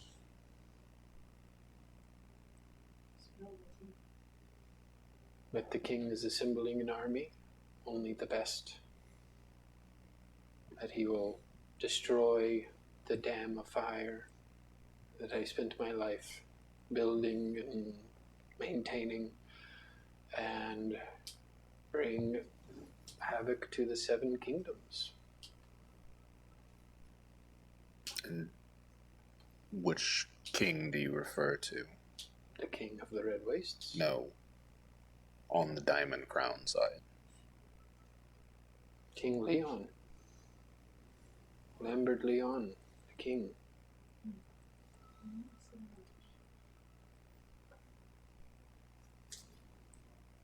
She doesn't know what you guys are talking I know. about. I know. I was- That's why I'm muttering that under my breath. That was what Locke was doing to see if they had heard. Which No. was, okay, they're 15, Yeah. they're They probably 15 don't plus hear days quite away. a I know, what- but it's a good question to ask. Yeah, just you to guys make are sure. probably looking at like a month or so since Yeah. then. Maybe Okay. less. A little less. Yeah. About 20 days, really. Yeah, because I'm trying to think. That's Because all very- that that- stuff that got wouldn't have had destroyed. You Even if guys it had- teleported. Even if it had time to Yeah. reach the wall by then, it would not reach 15 days across the dam of fire. Yeah. You know. There's much going on the other side of the wall. And I believe that the man we're fighting for intends to end it all. Well, some days I can say I'd agree with that mentality. It's a wretched place out there sometimes. Most of the time lately. See it run to the ground. There is. But there are a lot of innocent people in the midst of it. There is more to worry about than the Diamond Crown on the other side of the wall. Aye.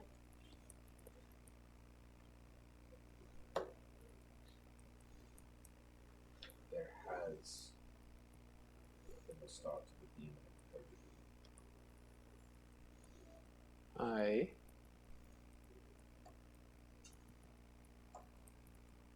I think devil, demon, angel, or god, I believe that whatever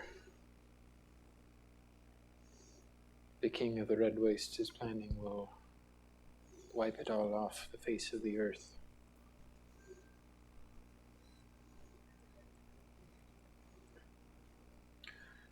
But you must ask yourself, is it really worth fighting for? Or would it be easier just to die in the fighting pits on the morn? I have a bit of a need for vengeance, so I will do my best to survive. Because what is it that would come out of the ashes of the world?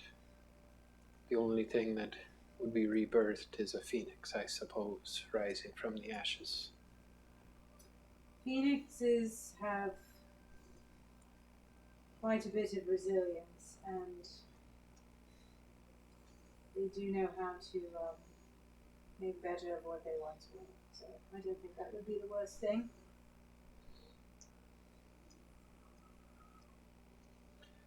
I don't know. Hopefully, maybe some. We'll get a better kingdom out of what we get down here. One of my people, the warden of the Topaz Tundra, Lord Pollard, I believe it was his daughter that married into the Phoenix family. Those that herald from Firefall. Perhaps they will rise from the ashes. Perhaps. I think there's a pretty good chance that.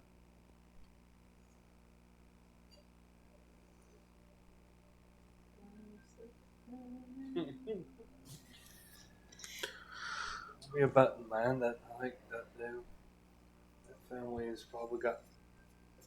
Well, not gonna die out anytime soon. I don't think that. She's just sinking into the I bird. don't think I would have chosen those words.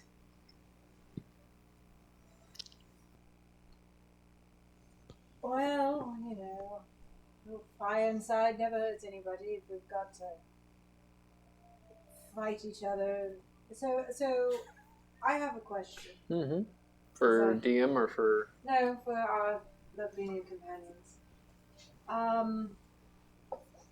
So is it like a free for all out there, or is it like one individual? Like I hate to be blunt about it, but am I gonna like have to? I've only been here for a few days of the training. The actual trials, I don't believe, are for some time or until our numbers fill up, which, with the addition of your lot, are pretty close.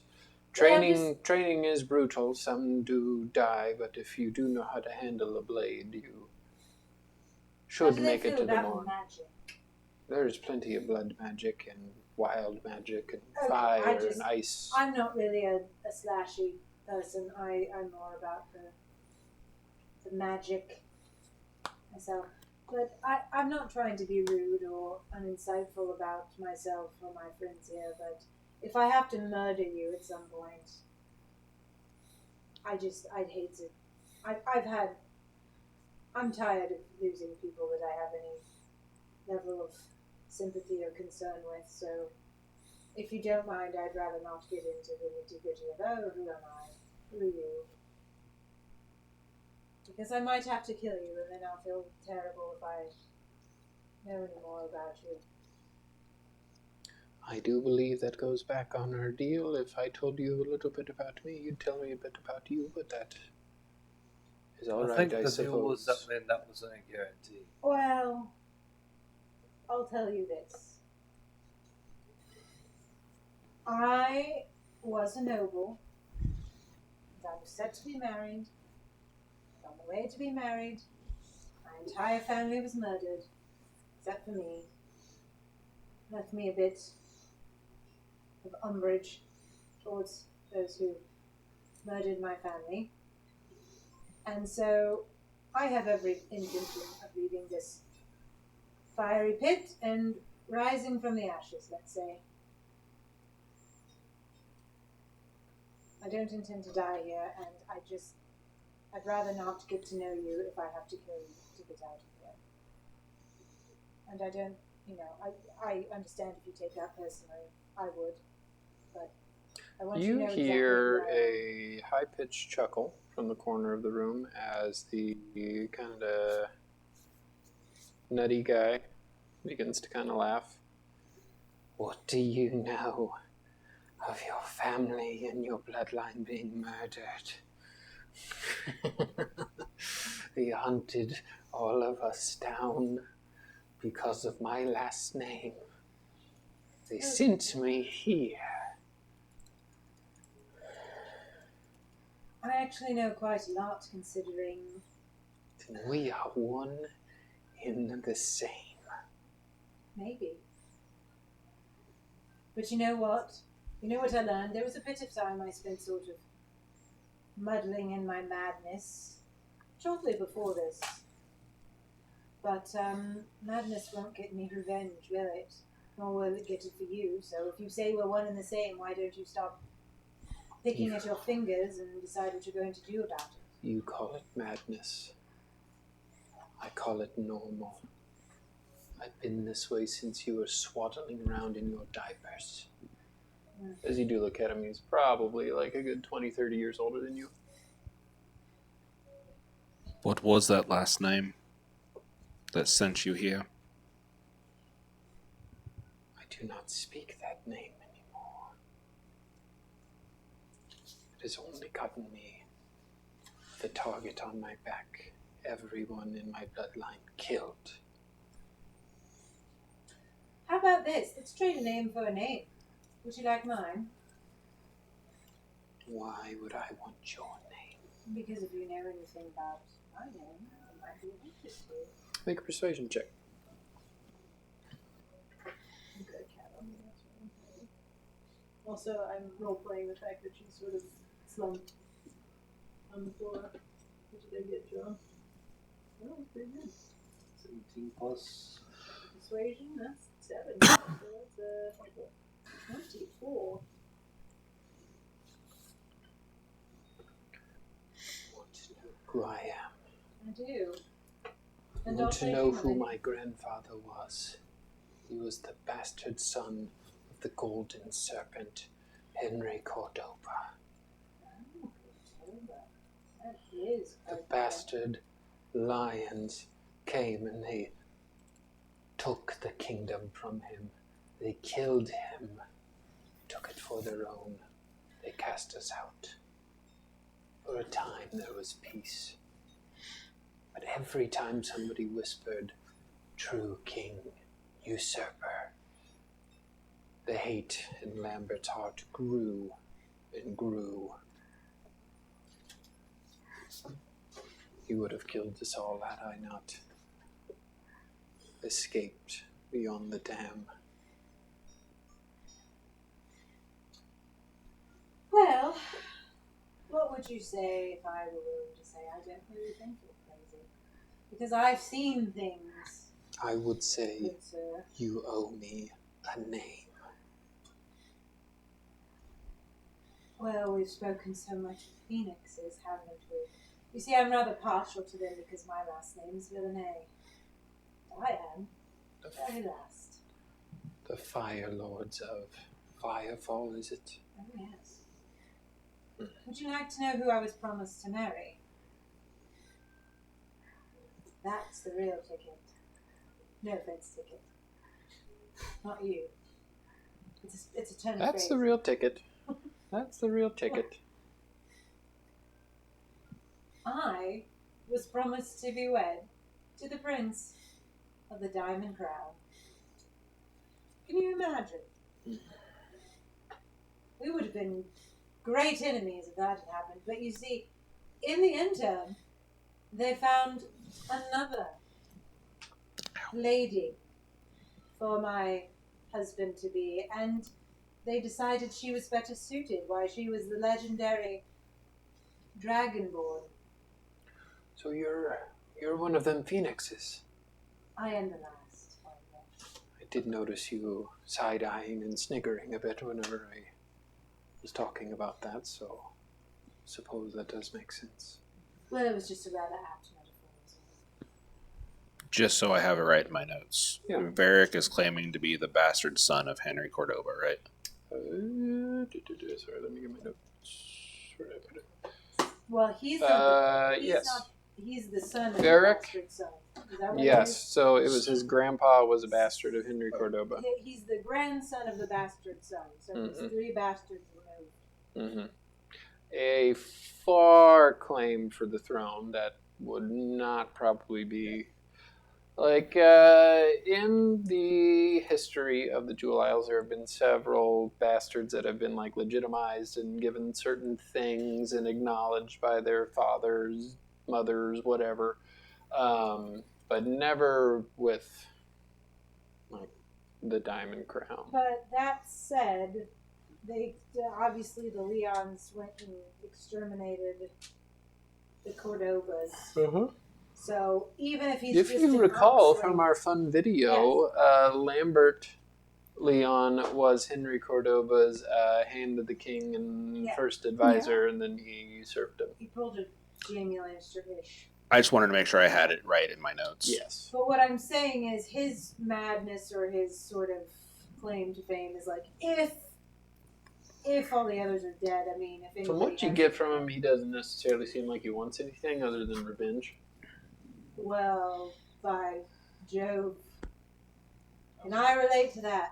Yes. What? Oh, sorry. I thought that he was coming over. Also, nobody on stream can see you. Well, I'm supposed to be like slid down against the wall. But nobody can see you. Is what. Literally, the laptop There you is go. all you can see is like the very top of your head. There. Yeah. Is that better? Mysterious. So just so we're clear, I know I introduced a lot of NPCs. There are 5 people in here. There's Rosca One-Eye, who's the half-orc woman, former Dam Watch captain. So along the Dam of Fire, if you guys look at it in World Anvil, there's just like 5 major cities. There's a number of smaller castles that are there just to kind of man these spaces in between. She was charged with One of those. one of those castles before she's exiled. There is Silvarve, which I believe only Locke knows. There's Ticket of Crows, who's a bastard of House Osprey. When his dad died, his legitimate half-brother exiled him, so there's no claim that he would have of Osfrey. Did I say House Osfrey? It's not House Osfrey, it's House Crowsinger, sorry. And then there's Hralda Stonebane, who was the disabled dwarven lady, missing both her legs and an arm. She's a former engineer of the Dam of Fire. And then there's Varric. He's the one that is claiming to be bastard grandchild of He's my the favorite. former King Henry Cordoba. He's probably like 50, and he looks maybe 65 to 70. He does not look great. Hey, that's where 50. Vivian's headed if things He keep does going have the way they he does are. have pointed ears though, so he is elvish. elf, half elf. Yeah, some kind Some of habsy. hefty. So that's who I am. yeah. The Leons, they are, I believe they're full elf. I don't think they're half. Yeah, elf. that's what you said. And- Cordobas were human, right? Yeah, the Cordobas were human. So one of them had a little frisky times with an elf, eh? Either that, or Or it happened down the line, I guess. maybe that's the reason why he's a Yeah. bastard. There you go. Wrote the story for you. Yep. But that is who you guys are spending the evening with. Oh, they're spending the evening with us. All right, first check. I mean, the level of sanity here is. Well, since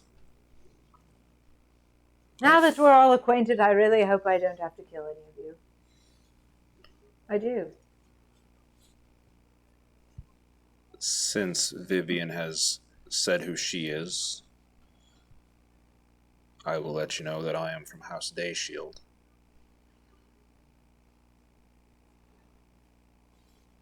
The crown has my sister,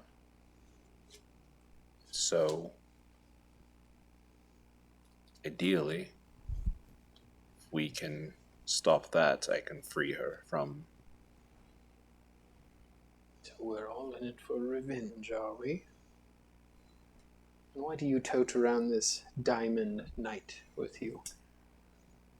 Well, he's really a victim of circumstance.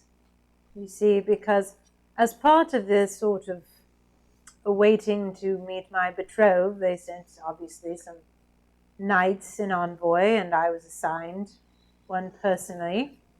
That was Booker here. And he was, well, supposed to be collateral, really. They didn't care that when they killed my entire family on the boat, that he was there. So when we managed to survive that horrible night, he had a decision to make. He could try to crawl his way back to the crown and see what they said, or he could stay with me, and he chose to stay with me, and I am grateful for it every single day. I don't think I would have made it this far without him. In case you can't tell, I'm not naturally very robust. So having some protection and someone to talk to. So an oathbreaker he is. I'm not an oathbreaker. Swore your vows to protect the diamond crown. I also swore my vows to protect her. An oathbreaker. Here we have a contradiction, do we not? Do you not see the red cape? The red cape doesn't mean that. It means I'm on temporary leave. Do we help our king, or do we help the woman we were sworn to? Well, I didn't It's try a to kill delicate him. balancing act. You go one way or the other. Eventually you fall. Well, until my task is completed and I'm relieved of my duty, I'm therefore sworn to her. I'm not an oathbreaker. Have you ever thought that your Lady Velenay would be taking advantage of you? That she could relieve you of your duty at any time? I think if she really wanted to do that, she would have done that. A loyal dog. He's not a dog. He's a friend.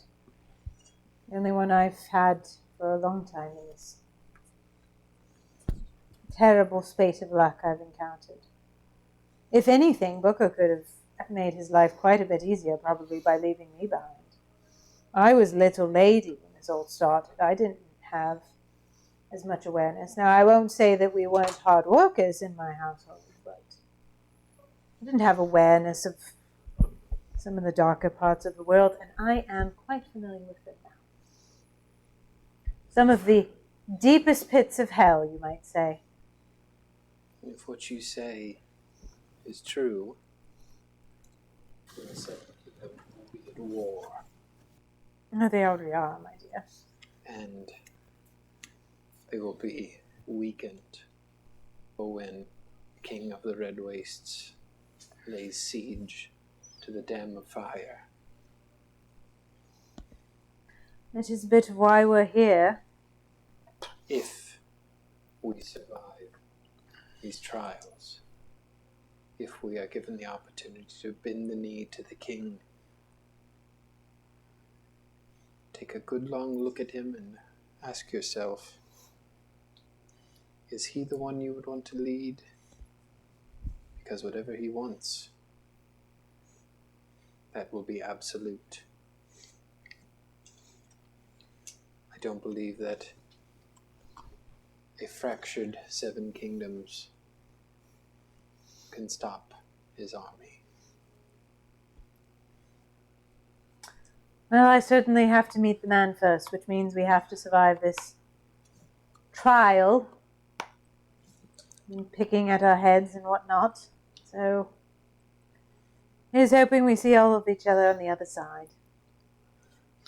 As we were talking about mine and Vivian's noble heritage and whatnot, I'm not looking directly at him, but I am keeping a passive look at Silvar and seeing his reaction to what we're saying. Like a perception check. Or an insight, I guess. Insight would be better. It's the same score, so 18. You as somebody who has mastered this, he's definitely paying attention while trying to look like he's not paying attention. That's all. That's what I figured, but I just wanted to verify. Okay. If I cared, I'd be paying attention if I cared. No, hey, I'm just over here. Nope, I'm not hearing anything. No. No. Okay. It's more if he makes any moves on what we're talking about. We're just mocking. We're just trying to have some fun. Well, it sounds like we have quite a training tomorrow. We should probably rest up. But at least we're not in the sun. It's still plenty hot. Don't murder me in my sleep, crazy Cordoba. I say that with all the affection. She's actually being sincere. You guys doing anything else before you go to sleep? Are you chewing on that microphone? Oh my god, I'm sorry, Jack. You gotta stop. Yeah, you're going to have to stop him. You can't let him do that because you will ruin the mic. Stop it. Also, well, the entire Stop audio. Well, yeah, it'll just be. Can't chew on that. You can chew about just anything else, little buddy. Obviously, I have to take off my armor. I mean, you're already in the cells, and there's people that are seeing you in the armor, so it's not Well, I mean, necessarily the anything sleep. you can hide. Oh, yeah. Hey, stop. So yeah, you guys can go to sleep. You do get a full rest. Nothing of note happens. I imagine you guys take turns. Yeah. Oh, sure. Keeping an eye open. Yeah, nothing really happens. I won't make There's you roll not much for to it. see. Wisdom check throw. Oh yeah, forgot you have to do your thing. Weren't you That's, killing creatures on the way here? Yeah, you Right, don't, Yeah. that's next morning. yeah, but you don't feel the thirst because you've been killing things. I still have to do it, don't I? Nope. That was about 15 days worth too. Okay. Here, I'm getting it. We're going to move that. Hand it to me. Well, hi, Lilith. John's just trying to get an excuse to kill us all right now. No, I'm just trying to determine if I'm going to have to murder somebody in here.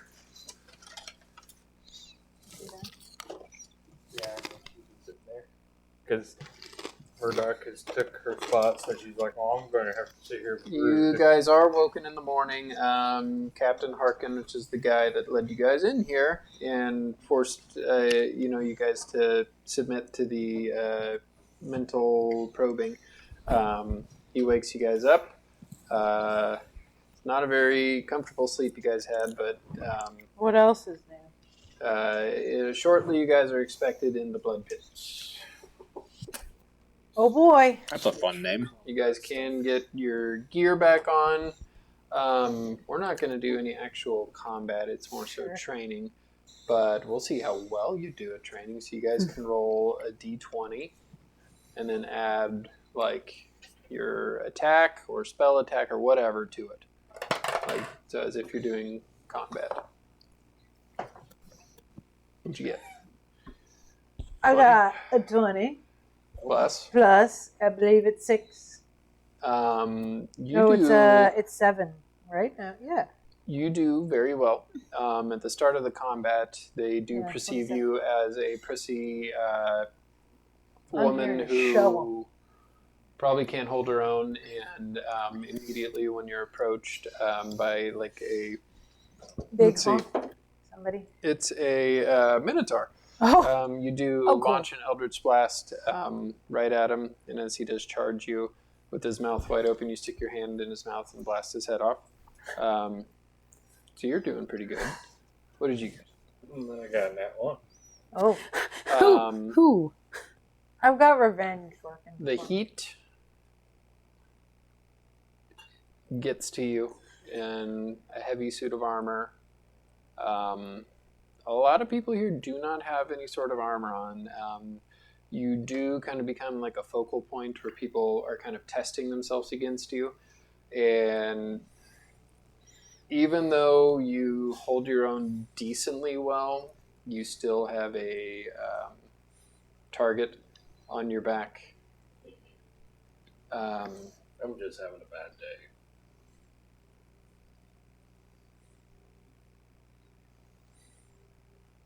You become a big point. Nope. It's only for you. It's only for you. You become a focal point of attention amongst the new recruits. Probably just because of your fancy armor and because of your connection with the Diamond Guard, the few of them that know what that means. And if not, it's been probably whispered and spread in rumor who you are. And people kind of want to see if they can. To be the man, you got to beat the man. Woo!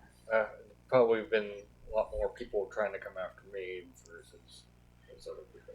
Yes, and eventually you do end up falling to some combat. No, you're not dead, but you do get pretty beat up. How many hit points do you have? Total 47.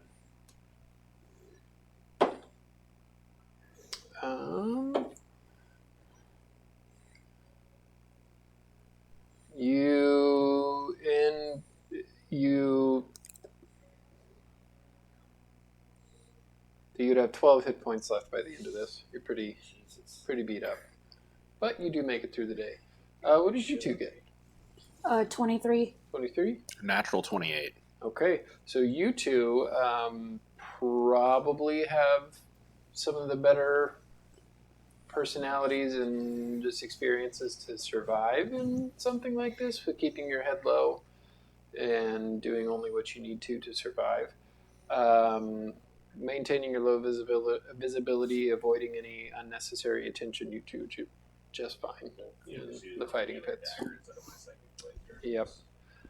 So while this is happening, there is Captain Harkin is down there like shouting at you guys when to fight, who to fight next, training. He's saying, like to pass the trials, you'll have to fight, blah, blah, blah, all that stuff. You do, however, roll a... Actually, how much... what is your sword? Is it a D8? Is that what you roll? Yeah, because I usually have a shield. You do kill 3 people, so you get 3 souls in your sword. 3 souls. Yay. I'm keeping track of them. You have a lot. I guess I have up to 14 in that right now. No. You have more than that, brother. Well, I didn't know if the animals counted. 28. 28? Okay. Yeah. Jeez. Yeah. So Commander Harkins there screaming at you guys like drill sergeant style. You do see Inquisitor Knox up, kind of like strolling along the top of these battlements, watching you guys. A few times she does have somebody who's a little bit fancier with her. Well, yeah, you guys are being watched. And so basically with that, you guys kind of got a taste of what the next few weeks of your life is going to be like. So we can fast forward a little bit through that. Is there anything in particular in these training periods that you guys would do? I do have a question. Sure. No, I'm sorry. You can go first. No, you go ahead. Since I only had like 8 arrows going into this, are they going to give me more? Or am I just stuck with the 8 that I had? They would give you a bundle. Okay. Every training period, in a bundle, I believe there's 12. Okay.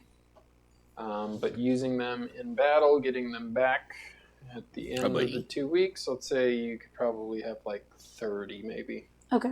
I'm just making a note that I have that then. Hi, Doc. No. Yeah, come on. Only thing I asked is there any time that I have to roll for the wisdom save through? No. Okay. I mean, I think the only thing that Vivian can really be brushing up on is how to, fight when she doesn't have others around her, and just improve her battle awareness, self-preservation, that sort of thing. You have 42 souls after the few weeks. Jesus Christ. See, this is why I didn't want to make any friends then. Well, that's why I was trying to be secretive about my character. You do note that Roscoe One-Eye, the half-orc woman, is very skilled with, she has 2 axes. Silvar is very good with daggers and short sword. Ticket of Crows, he's actually a very good fighter. He uses a spear and shield.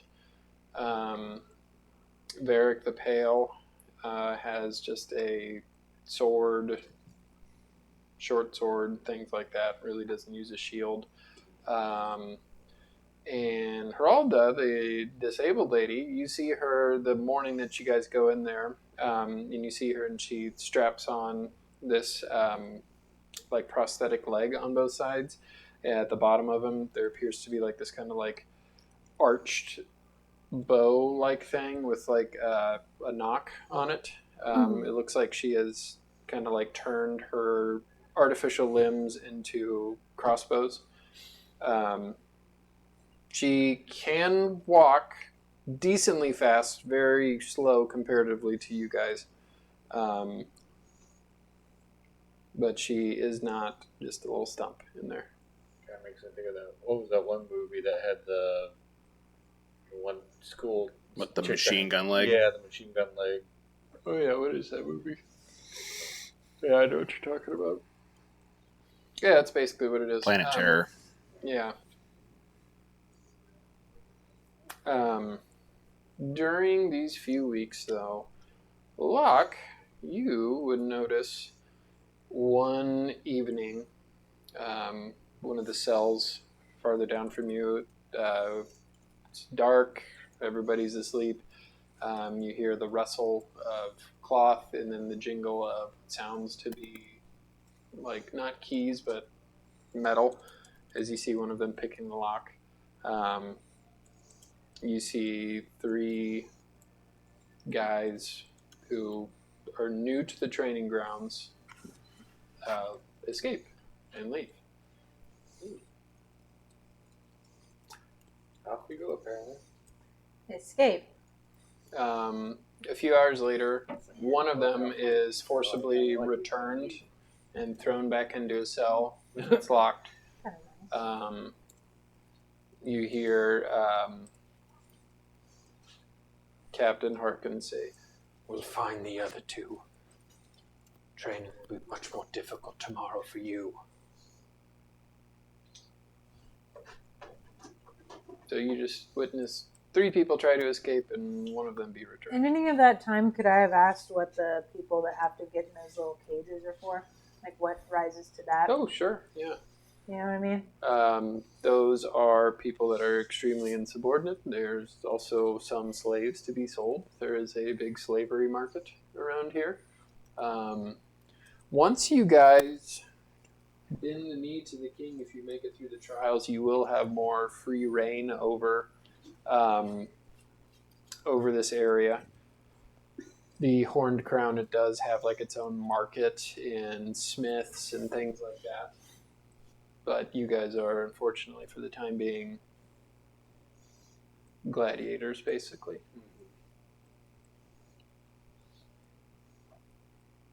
So far, so But good. the following day, you see that guy that tried to escape. He's real beaten up and bruised-faced in the training yard with you.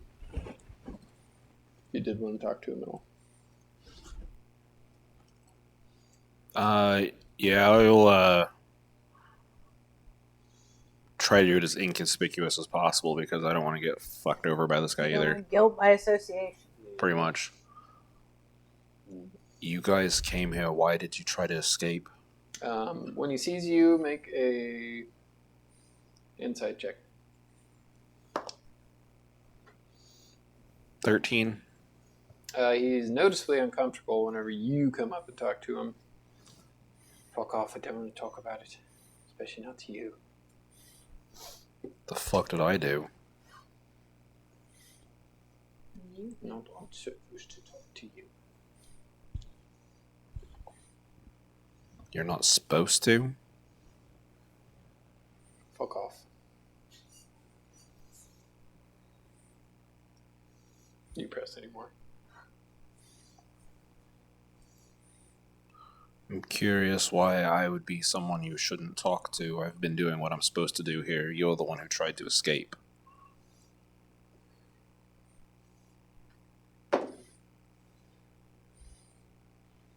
Fuck.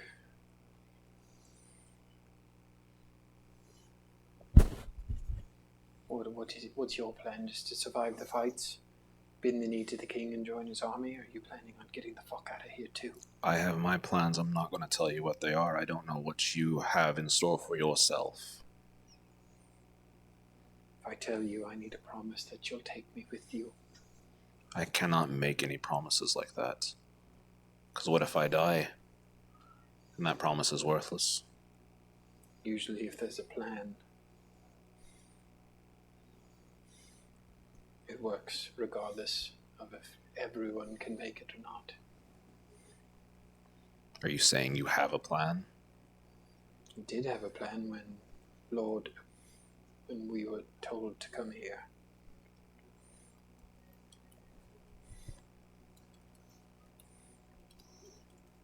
Could I roll a insight check on the slip-up of Lord to try to infer who he's referring to? Sure. Yeah. +5. Not good. That's an 8. You don't know. You just know that he said Lord and then caught himself.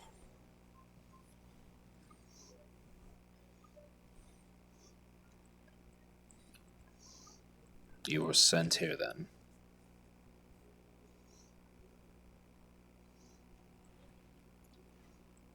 If I tell you, I have to have your word that if there was to be any sort of escape or leaving, that you'll take me with you. What if I don't escape? What if there is no escape? Then you're stuck here? Then I suppose I need your word that you won't tell on me for escaping.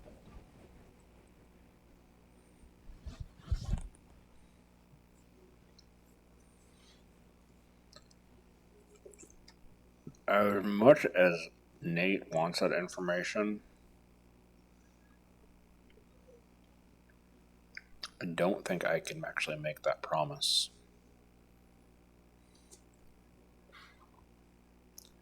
I can't make any promises, so I'll leave you at it, and I'll start walking away slowly. Okay. Because Nate now knows there is a plan, he just doesn't know what it is. He knows these guys were sent by somebody. He hasn't thought of who it is, but not a concrete certainty of who it is. Okay.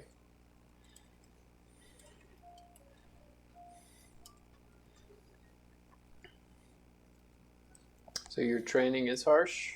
It is demanding, taxing on your bodies, but you feel like you're kind of getting a grasp of it. And there's probably what started around like 800 to 1,000 people that are crammed into these cells, fighting each other every day. The numbers have kind of whittled down, probably to about half of what it once was by the time that these trials do start.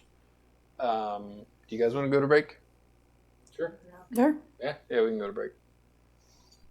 All right. We haven't had a good long session in a while.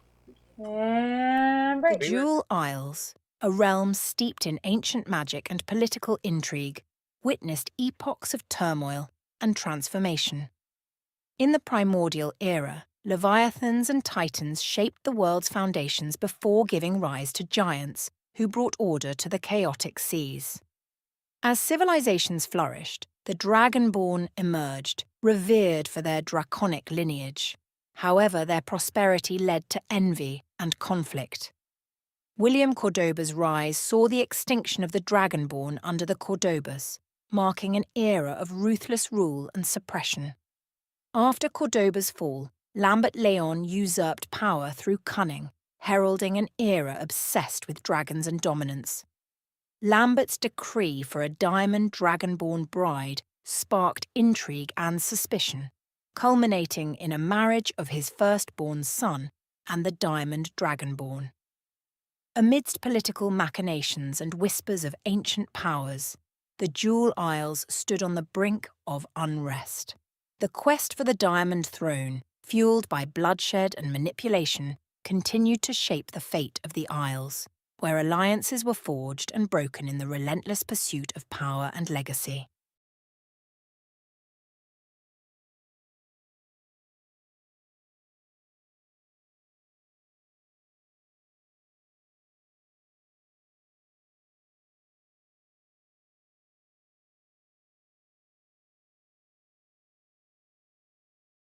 In the distant past, a vast and turbulent sea dominated by ancient leviathans and titans stretched endlessly.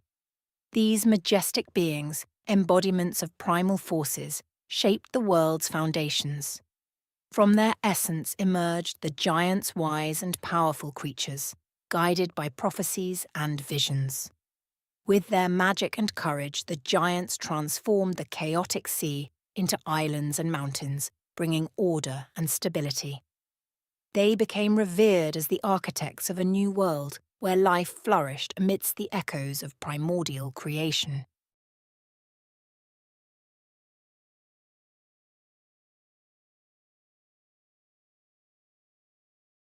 As the giants began to settle into their new domains, conflicts inevitably arose among them and their primordial progenitors. The once unified effort to shape the world splintered into factions vying for dominance over the newly formed lands and seas. What started as disagreements escalated into full-scale war, where titanic battles raged across continents created and destroyed in the throes of their conflict. The war was devastating for both sides. Lands trembled and mountains crumbled under the fury of primordial and giant clashes. Cities and civilizations rose only to be swept away by the tide of battle.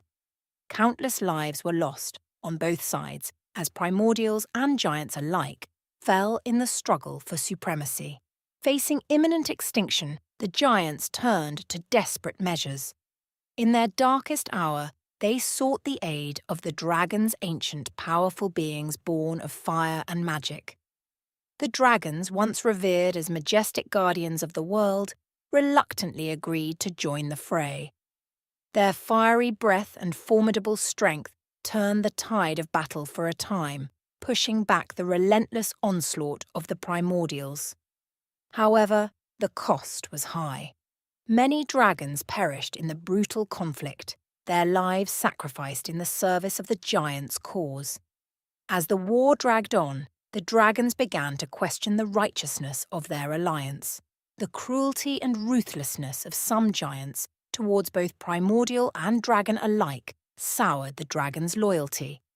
In their anguish and desperation, the dragons turned to their own creators, the elder dragons, ancient beings from realms beyond mortal understanding. These elder dragons, embodiments of cosmic balance and justice, answered the call of their creations. With thunderous roars that shook the heavens and wings that blotted out the sun, the elder dragons descended upon the war-torn lands. The arrival of the elder dragons was cataclysmic. Their wrath was swift and unforgiving, laying waste to both giants and primordials without distinction. In their wake, cities burned, mountains crumbled, and seas boiled. The centuries-old conflict came to an abrupt and brutal end, as the elder dragons reshaped the world once more, restoring a fragile balance to the ravaged lands. When the dust settled, there were no more giants, no more primordials, and only a handful of dragons remained. The once mighty civilizations built by giants lay in ruins, their legacy lost to the annals of history. The world, scarred and forever changed by the folly of war, now bore witness to the power and wrath of those who had shaped its destiny since time immemorial.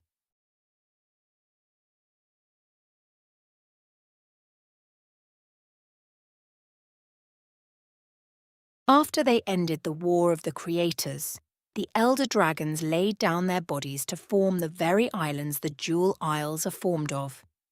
From their bodies and the surviving dragons came dragonkin to settle the newfound lands. After the elder dragons ended the cataclysmic war, they merged with the land, forming the foundation of the Jewel Isles. From the surviving dragons came diverse dragonkin, settling these new lands. Guided by ancient wisdom, they built cities and monuments honouring their ancestors' sacrifice. The dragonkin flourished, forging alliances with creatures of the Isles, cultivating a realm of magic and peace. Dragonheart Grove, where elder dragon spirits resided, became a sacred sanctuary. Amidst the tranquility, life thrived in harmony with echoes of ancient conflict and the enduring legacy of their creators.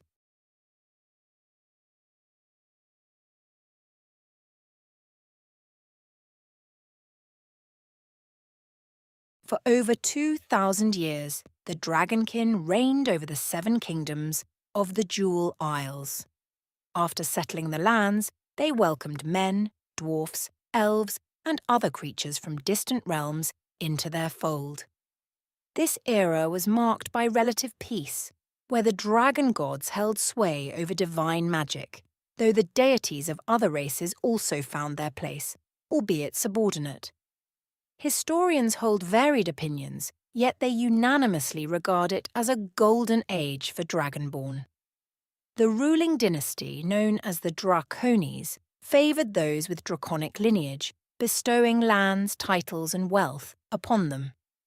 Details of this epoch remain shrouded, as much of its written history was obliterated by William Cordoba in his campaign to bring an end to this era.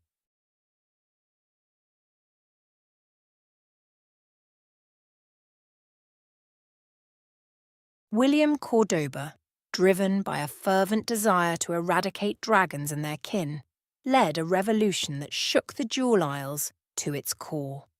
The Dragonborn, favoured during the Age of the Drakes, became targets of Cordoba's wrath. Backed by a coalition spanning nearly all non-draconic inhabitants of the realm, Cordoba waged a relentless campaign to purge every creature with dragon blood coursing through their veins. The war was brutal and unrelenting, spanning 5 long years of devastation and upheaval. Cordoba's forces swept across the 7 kingdoms, laying waste to cities and villages alike in their zealous pursuit. Dragonkin, who had once flourished under the benevolent rule of the Dracones, now faced annihilation at the hands of Cordoba's armies. King William Cordoba, propelled by his ambition and the support of the populace, seized control of the Jewel Isles through sheer force of arms. With the fall of the dragonborn nobility and the eradication of their allies, Cordoba ushered in a new era marked by his dominion. The once peaceful realms of the Jewel Isles were forever scarred by the horrors of this conflict. The memory of the age of the Drakes and its dragonborn rulers faded into whispered tales and scattered ruins, while Cordoba's ascension cast a long shadow over the land.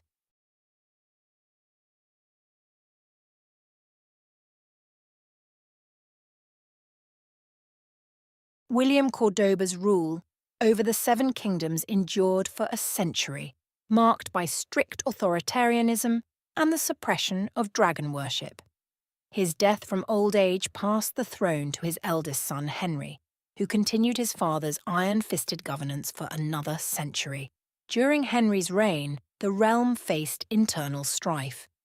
Raithran's rebellion weakened the unity of the 7 kingdoms, providing an opportunity for Henry's ambitious viceroy to seize power.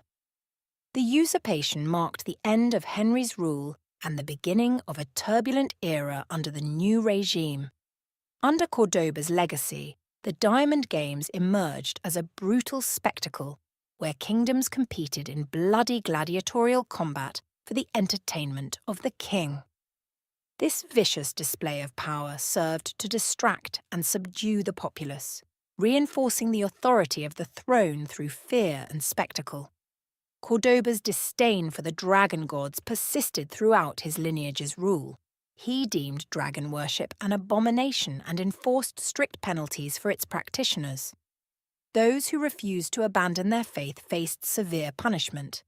First-time offenders lost their eyes, and second-time offenders lost their heads, reinforcing the harsh consequences of defying Cordoba's decrees.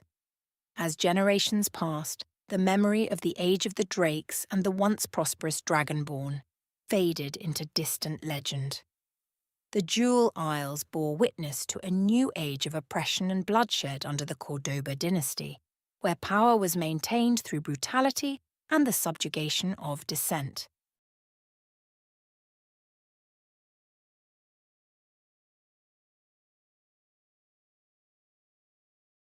After the Second Sunder, a cataclysmic event that shattered the spectral continent, the Jewel Isles were thrown into turmoil once more.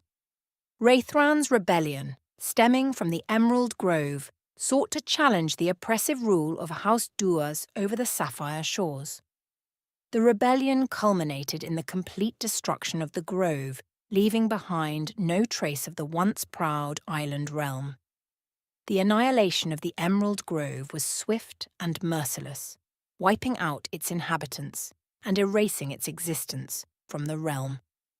The reasons and methods behind its destruction remained shrouded in mystery, a puzzle that intrigued and baffled scholars and officials alike. In response to the devastation, King Henry's court issued a proclamation. Anyone who could provide credible information uncovering the truth behind the Grove's destruction would be granted the prestigious title of Lord or Lady of Hargrave. Additionally, they would be rewarded with control over the lucrative Sapphire Mine, a symbol of wealth and power within the Jewel Isles.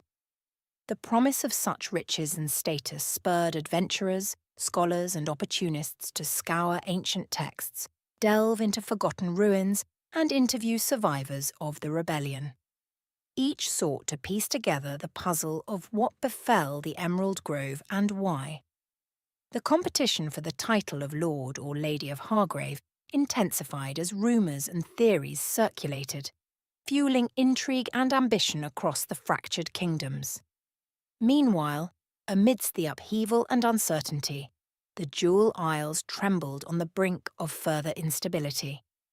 The legacy of William Cordoba's harsh rule loomed large, casting a shadow over the land even as new contenders vied for power and influence.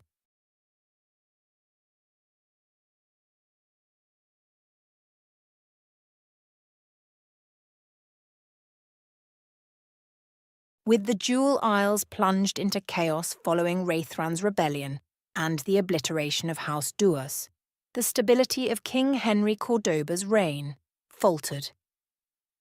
Sensing an opportunity amid the turmoil, Lambert Leon, the ambitious viceroy, plotted his ascension to the throne through cunning and deceit. Under the guise of loyalty, Lambert orchestrated a series of calculated maneuvers that swiftly eroded King Cordoba's authority. Through subtle manipulation and strategic alliances, Lambert sowed seeds of doubt and dissent among Henry's loyalists. Before King Cordoba could react, Lambert had secured the backing of key nobles, military commanders, and influential figures across the Seven Kingdoms. In a swift and unexpected turn of events, Lambert Leon's forces surrounded Henry Cordoba, capturing him without bloodshed. The once mighty king, now isolated and betrayed, faced the grim reality of his downfall. Lambert, praised for his astute political manoeuvring and the minimal loss of life during the coup, proclaimed himself the new ruler of the Jewel Isles. The aftermath of Henry Cordoba's ousting ushered in a period of minor skirmishes and clashes between factions loyal to House Leon and remnants of House Cordoba. The lingering tensions from the sudden upheaval simmered across the realms for 3 tumultuous years, as supporters of the old regime and the new establishment vied for dominance. Lambert Leon's rise to power was heralded as a triumph of diplomacy over brute force, contrasting sharply with the ruthless legacy of William Cordoba. His calculated approach to governance aimed to restore stability and prosperity to the Jewel Isles, while his predecessor's actions had left a stain of extinction upon the realm's history. As Lambert consolidated his rule, he faced the daunting task of rebuilding fractured alliances and reconciling a populace scarred by years of conflict and uncertainty. The shadows of past atrocities and betrayals lingered, casting a pall over the once glorious Jewel Isles, now navigating a new era under the banner of House Leon.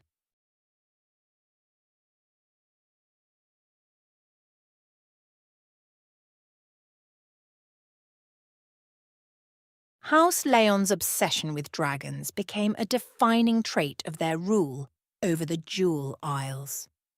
Lambert Leon, having ascended to power through cunning and diplomatic finesse, firmly believed that dragons were the pinnacle of power and wisdom. He sought to revive the legacy of the extinct diamond dragonborns, mythical beings revered for their majestic lineage and potent draconic heritage. Despite exhaustive efforts to locate a diamond dragonborn suitor among the dwindling remnants of dragon kin, none had been found since their tragic demise at the hands of the Cordobas centuries ago.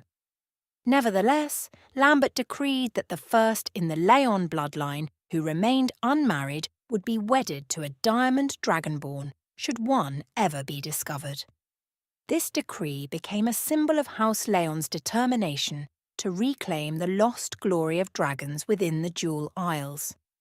Meanwhile, remnants of House Cordoba's reign lingered in the form of the 9 gods, deities imposed upon the region by the former rulers. These gods remained paramount in the religious and cultural practices of the Isles, though Lambert Leon allowed some degree of tolerance toward worship of the ancient dragon gods that predated Cordoba's regime. However, tolerance came with conditions. Those caught practicing the old ways, venerating the dragon gods over the 9, faced a choice. Either renounce their beliefs and accept the supremacy of the 9 gods, or face exile beyond the Dam of Fire. The Dam of Fire, a formidable natural barrier marking the western edge of the Jewel Isles, served as both a physical and symbolic boundary between acceptance and rejection of House Leon's rule. As Lambert Leon navigated the delicate balance of religious tolerance and dragon obsession, the Jewel Isles entered a new era fraught with intrigue, ambition, and the persistent echoes of a tumultuous past. The quest for a diamond dragonborn bride became a beacon of hope and ambition, while the spectre of exile beyond the dam of fire loomed ominously for those who dared defy the new order established by House Leon.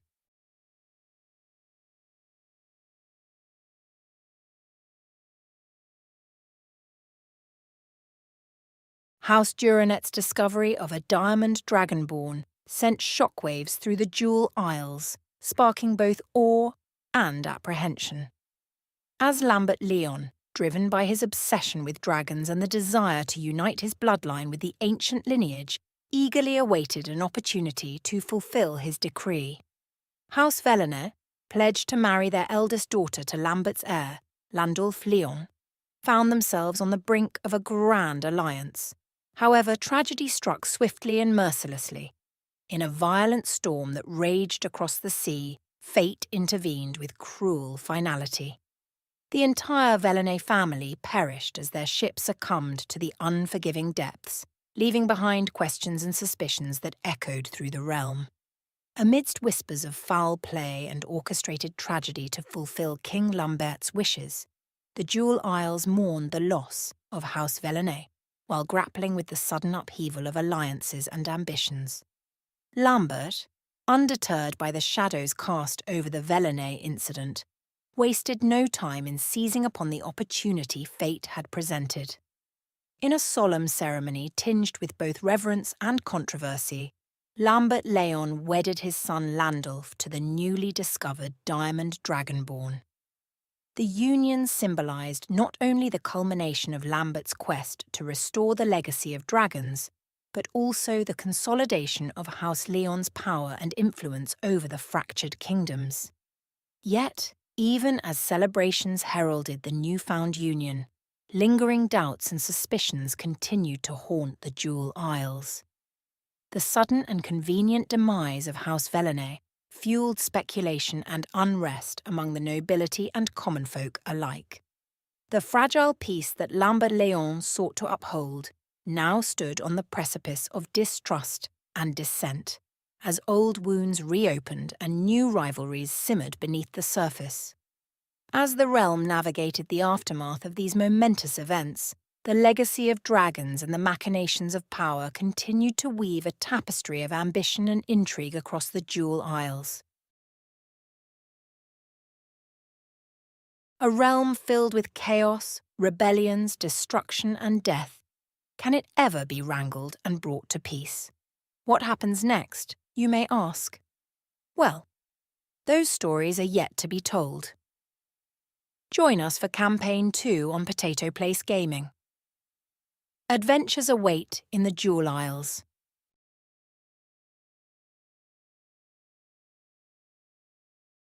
The Jewel Isles, a realm steeped in ancient magic and political intrigue, witnessed epochs of turmoil and transformation. In the primordial era, Leviathans and Titans shaped the world's foundations before giving rise to giants, who brought order to the chaotic seas. As civilizations flourished, the Dragonborn emerged, revered for their draconic lineage. However, their prosperity led to envy and conflict. William Cordoba's rise saw the extinction of the Dragonborn under the Cordobas, marking an era of ruthless rule and suppression. After Cordoba's fall, Lambert Leon usurped power through cunning, heralding an era obsessed with dragons and dominance. Lambert's decree for a diamond dragonborn bride sparked intrigue and suspicion, culminating in a marriage of his firstborn son and the diamond dragonborn. Amidst political machinations and whispers of ancient powers, the Jewel Isles stood on the brink of unrest. The quest for the Diamond Throne, fueled by bloodshed and manipulation, continued to shape the fate of the Isles, where alliances were forged and broken in the relentless pursuit of power and legacy.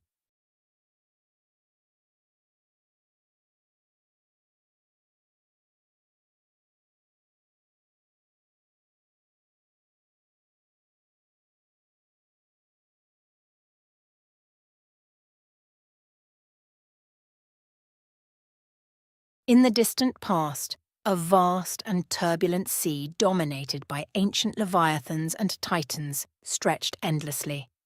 These majestic beings, embodiments of primal forces, shaped the world's foundations. From their essence emerged the giants' wise and powerful creatures, guided by prophecies and visions. With their magic and courage, the giants transformed the chaotic sea into islands and mountains, bringing order and stability. They became revered as the architects of a new world where life flourished amidst the echoes of primordial creation.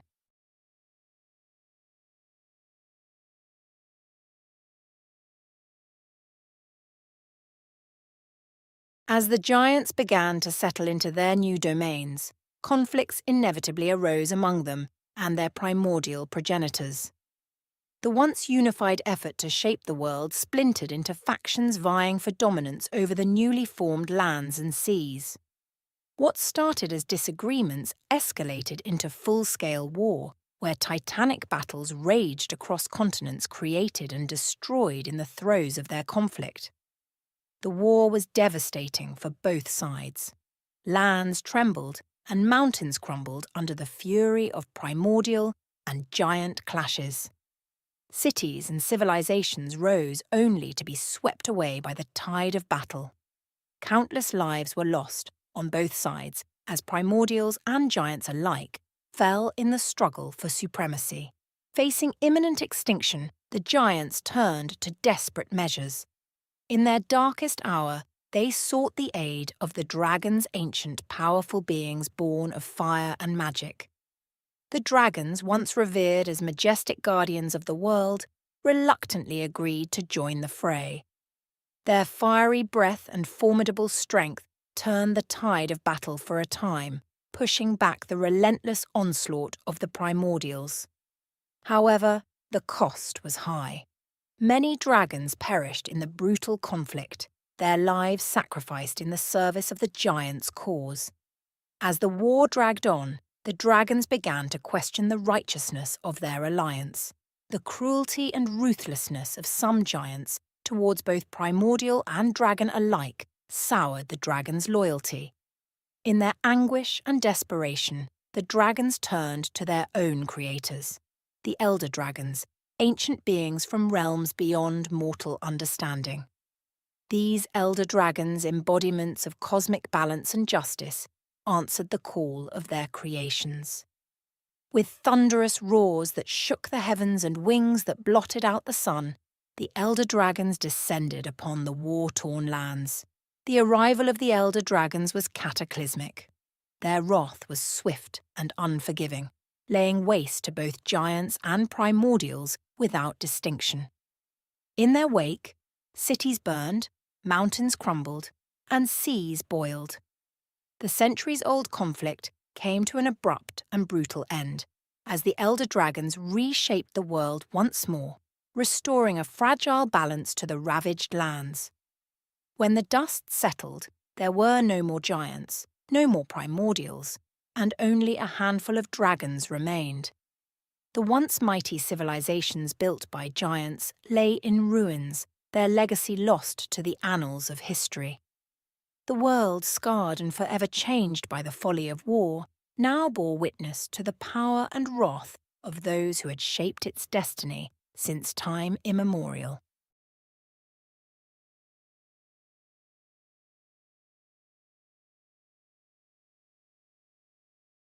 After they ended the War of the Creators, the elder dragons laid down their bodies to form the very islands the Jewel Isles are formed of.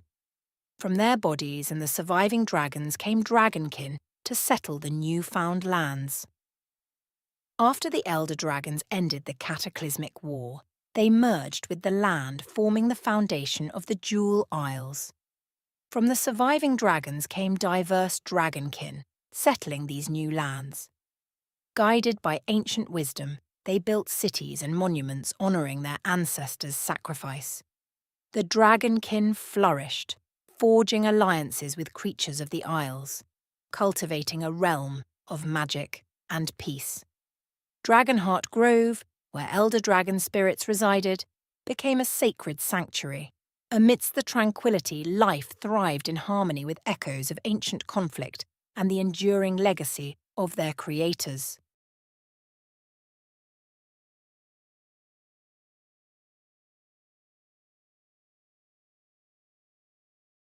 For over 2,000 years, the Dragonkin reigned over the 7 kingdoms of the Jewel Isles. After settling the lands, they welcomed men, dwarfs, elves, and other creatures from distant realms into their fold. This era was marked by relative peace, where the dragon gods held sway over divine magic, though the deities of other races also found their place, albeit subordinate. Historians hold varied opinions, yet they unanimously regard it as a golden age for Dragonborn.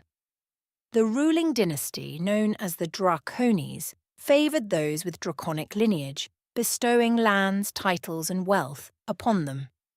Details of this epoch remain shrouded, as much of its written history was obliterated by William Cordoba in his campaign to bring an end to this era.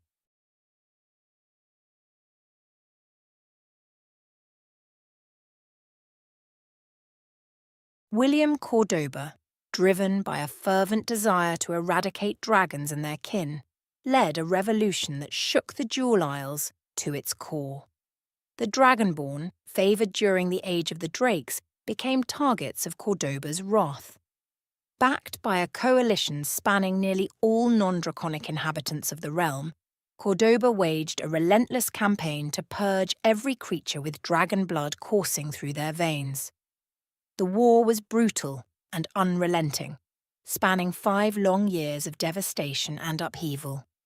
Cordoba's forces swept across the 7 kingdoms, laying waste to cities and villages alike in their zealous pursuit.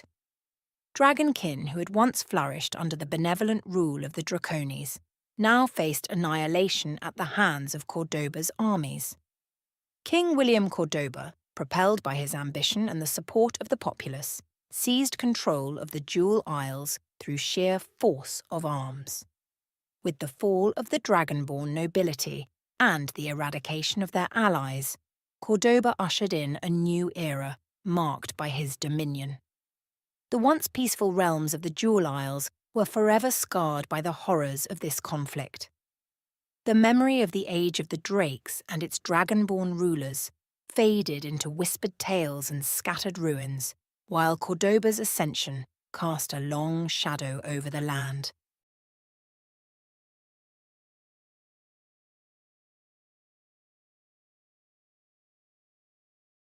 William Cordoba's rule over the 7 kingdoms endured for a century, marked by strict authoritarianism and the suppression of dragon worship. His death from old age passed the throne to his eldest son Henry, who continued his father's iron-fisted governance for another century. During Henry's reign, the realm faced internal strife. Raithran's rebellion weakened the unity of the 7 kingdoms, providing an opportunity for Henry's ambitious viceroy to seize power. The usurpation marked the end of Henry's rule and the beginning of a turbulent era under the new regime. Under Cordoba's legacy, the Diamond Games emerged as a brutal spectacle where kingdoms competed in bloody gladiatorial combat for the entertainment of the king. This vicious display of power served to distract and subdue the populace, reinforcing the authority of the throne through fear and spectacle. Cordoba's disdain for the dragon gods persisted throughout his lineage's rule. He deemed dragon worship an abomination and enforced strict penalties for its practitioners. Those who refused to abandon their faith faced severe punishment. First-time offenders lost their eyes, and second-time offenders lost their heads, reinforcing the harsh consequences of defying Cordoba's decrees. As generations passed, the memory of the Age of the Drakes and the once prosperous Dragonborn faded into distant legend. The Jewel Isles bore witness to a new age of oppression and bloodshed under the Cordoba dynasty, where power was maintained through brutality and the subjugation of dissent.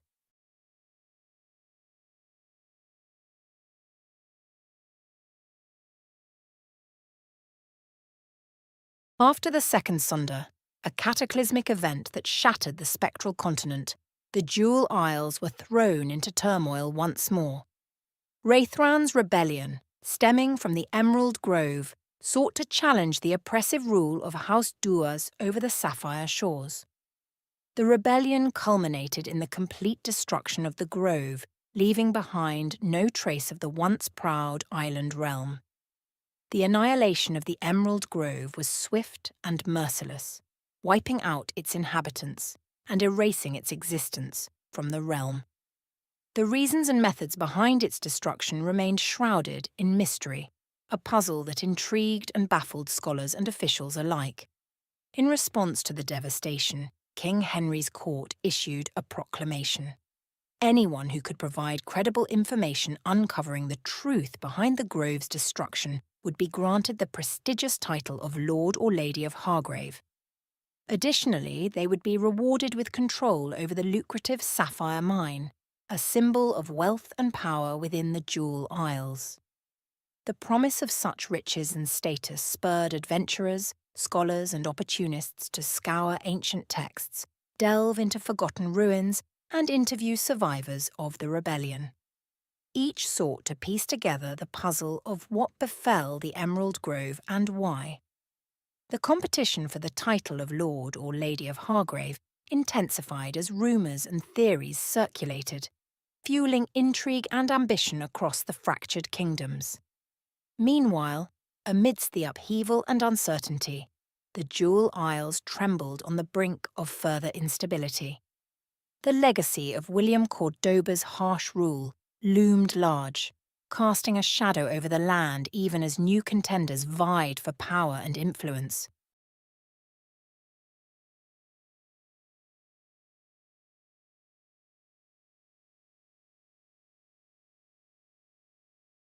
With the Jewel Isles plunged into chaos following Raithran's rebellion and the obliteration of House Duas, the stability of King Henry Cordoba's reign faltered. Sensing an opportunity amid the turmoil, Lambert Leon... Welcome back, as the chains of Perdition find themselves after a few weeks of long, grueling combat, fighting, in hopes to make it into the audience of the King Beyond the Red Wastes. During these 2 weeks, you guys did a lot of fighting, a lot of killing, a lot of talking. You become closer with your 5 new cellmates. Mates. Valric and Silvar are not very friendly to you still. Yeah. Is that Varric, sorry. yeah. Varric. But Ticket and Heralda and Roska, they're pretty nice to you guys. So, as you guys wake up in the morning, you are greeted. During the time that these weeks, did they get those other 2 that had escaped? No. Okay. And the one that was left did keep to himself.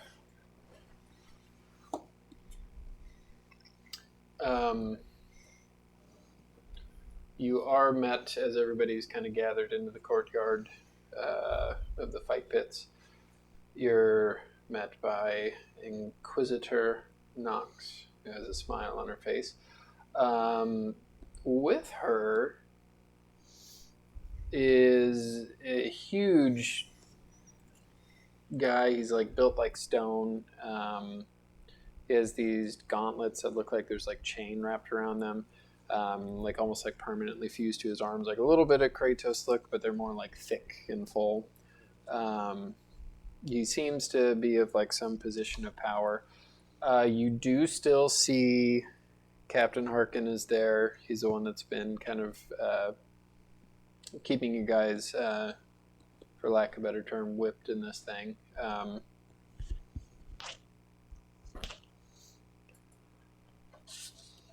Well, today is the day.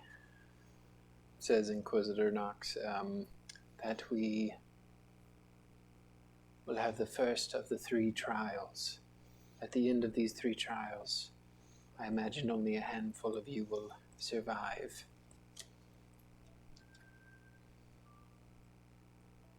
Fight bravely, and you may see trial number 2. Good luck. The king will be watching. So after that's done, you guys are led in. You're not led into the blood pits where the fighting usually takes place. You are actually marched up, and you see the sky for the first time in a few weeks. Not a very nice sky, but a sky nonetheless. You are marched through the interior wall of the Horn Crown to the actual caldera portion of the volcano. And it is like top of a volcano with like horn spikiness. Kind of. Let me see if I can get the picture.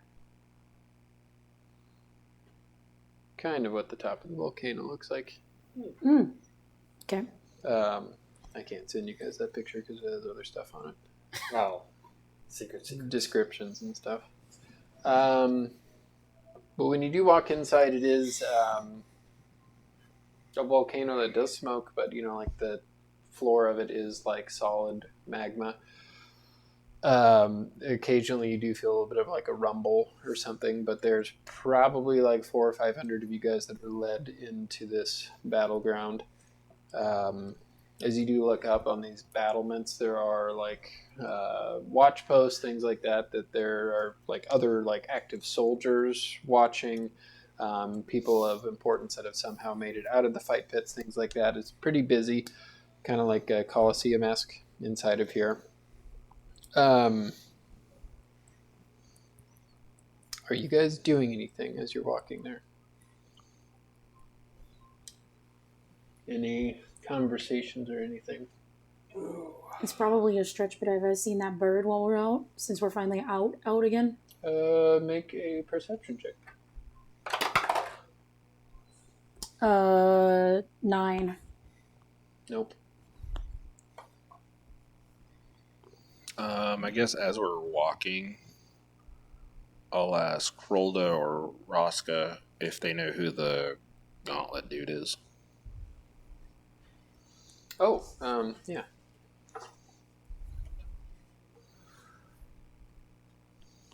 That's the overseer of the kneeling grounds, which is where we are. Well, somebody like Captain Harkin is in charge of the training in the smaller blood pits when it comes to the more gladiatorial combat. That's where Warden Slatebound comes in. Warden Sladebound, is that what you said? Slatebound. Slatebound. Mm-hmm.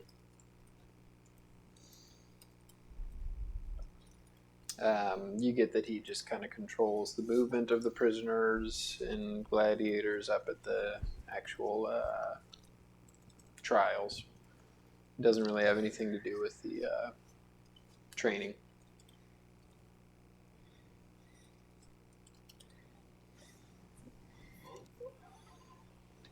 This is it. You do see Inquisitor Knox and a few other people, and you see a tall, slender man with a mask covering his face, it's like a full face mask that has kind of like these red rubies kind of glued on, like affixed to it, and kind of looks like harsh rock and like lava. It's kind of like Edward Norton's mask in Kingdom of Heaven, kind of that kind of look. And he does have a hood on, and on top of the hood you do see a crown. You get that is probably the king watching you. Make sure we put on the show. You hear the booming You voice said he's a tall, slender man? Yeah. Okay. Skinnier than you would think. You hear the booming voice of Warden Slatebound. This is the first trial. You'll be chained together with your group.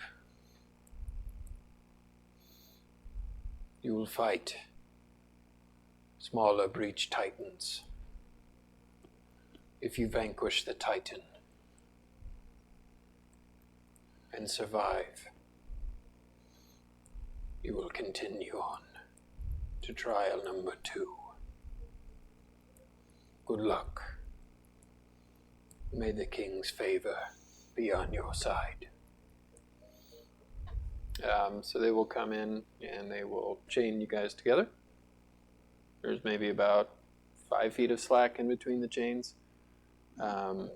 It's not on your arms, I did that, but it's like around the waist. Yeah. Movement. So, let's see who's chained together. What's your AoEs? Everybody roll a d20. Hey. Let's do the bet.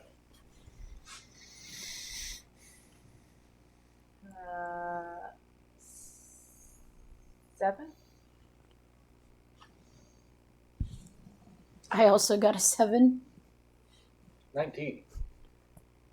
Okay, you two roll again. 17. 15. Okay, so, wow, it literally goes 1, 2, 3, 4. Okay. Hi. Not perfectly. So as you guys are all chained together, you feel the ground underneath you begin to rumble as this hole kind of splits open in the middle, and you see chained with the other members of our cell just too? you four. Okay. The other 5 are all chained together though, and you see hundreds of other groups of people that are all chained together as the center of this volcano kind of opens up, and you see several of these. They're about the same size as the breach titan that you guys fought. At the wall. Yeah. As they do emerge, you can turn it to battle music. Oh, yeah. I mean, this is like the ominous lead up, yes. The breach titans do begin to attack, so... How many titans are there? I can't. It's just the one. We just have to fight one. Each group fights They're happening one. everywhere. Okay, so they're just popping So we only up. have to fight one, not literally we like just fight multiple one. titans. Okay. But they're like emerging from the ground below you, like from the inside of the volcano. I'm just trying to visualize. Oh, okay. Oops.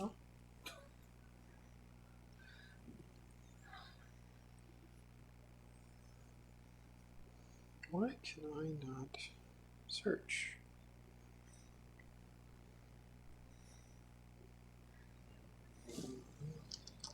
You guys can roll initiative. Let's try this. Not terrible.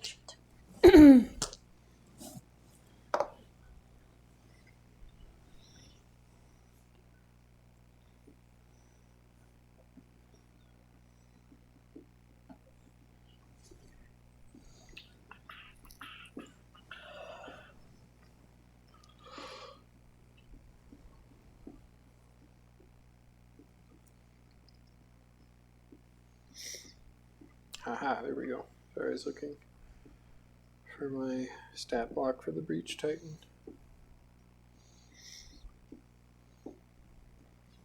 Okay. Is that the size we used before? Pretty sure it was. Yeah. Pretty sure it was large. Yeah. I don't know. So yeah, the most amount of space you guys can get between you is 5 feet. Just keep that one square. in mind. Yep. Okay. That's either side of you. This is gonna be rough. It's great for our tank there, huh? Yeah. That's yeah. Alrighty, Booker, what did you get for initiative? 11. 11. Sammy. Thank you. Cersei. 21. Vivian. 17. Flock. 24. I think the Breach Titan's very slow, but let's see. Hopefully it goes after me. It's gonna move. Yeah, I rolled a 1. No, good for me.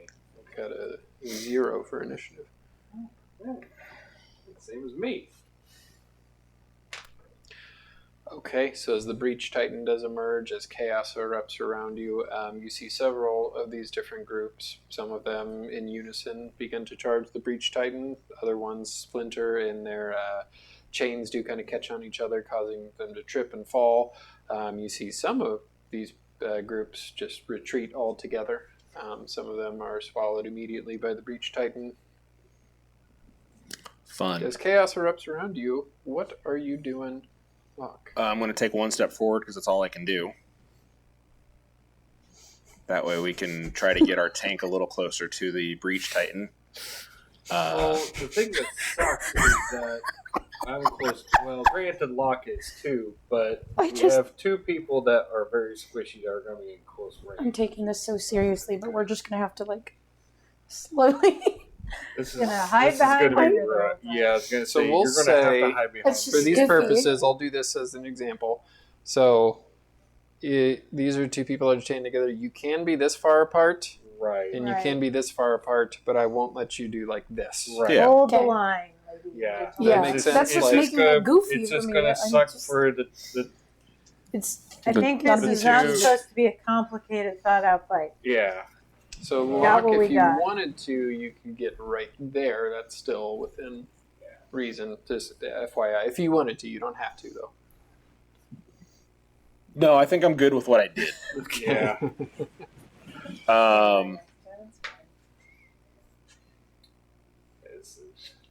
And I guess since we're showing off for the king, I will show off for the king.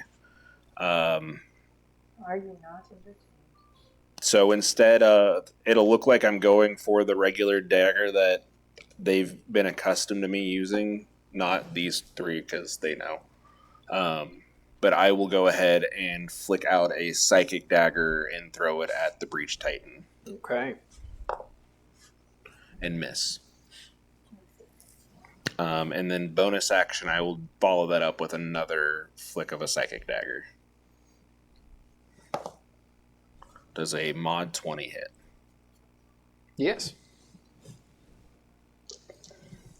On the upside, I turn the tide of the blades and within 30 feet. That'll be 8 points of psychic damage. 8 points, you say? Yes. Okay.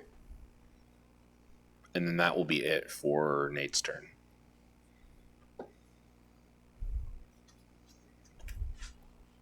Okay. Cersei, what are you doing? Well, I know we're gonna have to get closer to it, so I'm gonna go ahead and take a step forward. And then I would like to try to shoot it with an arrow. Okay. That is 25 to hit. Where the fuck's my D8? That's 9 points of damage. Okay. And then I'm just gonna, since I get a second attack, I'm just gonna try to shoot another one. Okay. That one's probably gonna be a miss. 14? 14 will miss. Okay.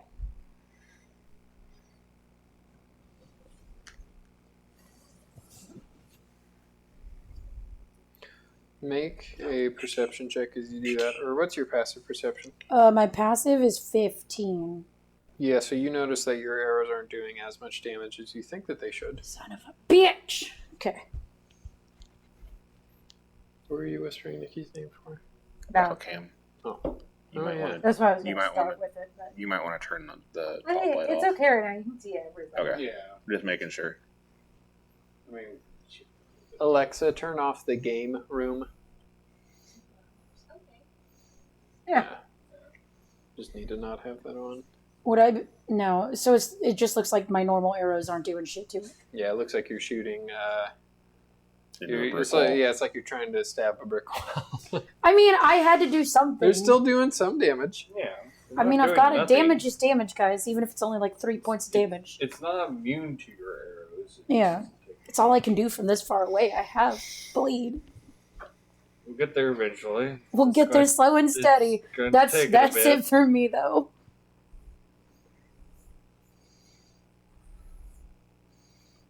I'm just reading one more thing.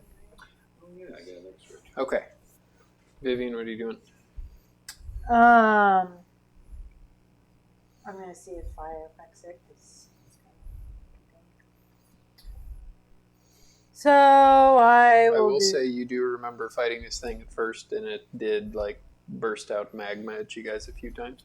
Okay, that's what I was gonna ask. Is this similar to what? It looks exactly like it. Does look like it's the same kind It's maybe a little bit smaller. It's kind of the same type of thing we saw before. Yeah. So then I won't do that. You remember he was like could like kind of like form his body and kind of like work through some. I'll just try to because I think I need to remember, but I think this does damage on my time.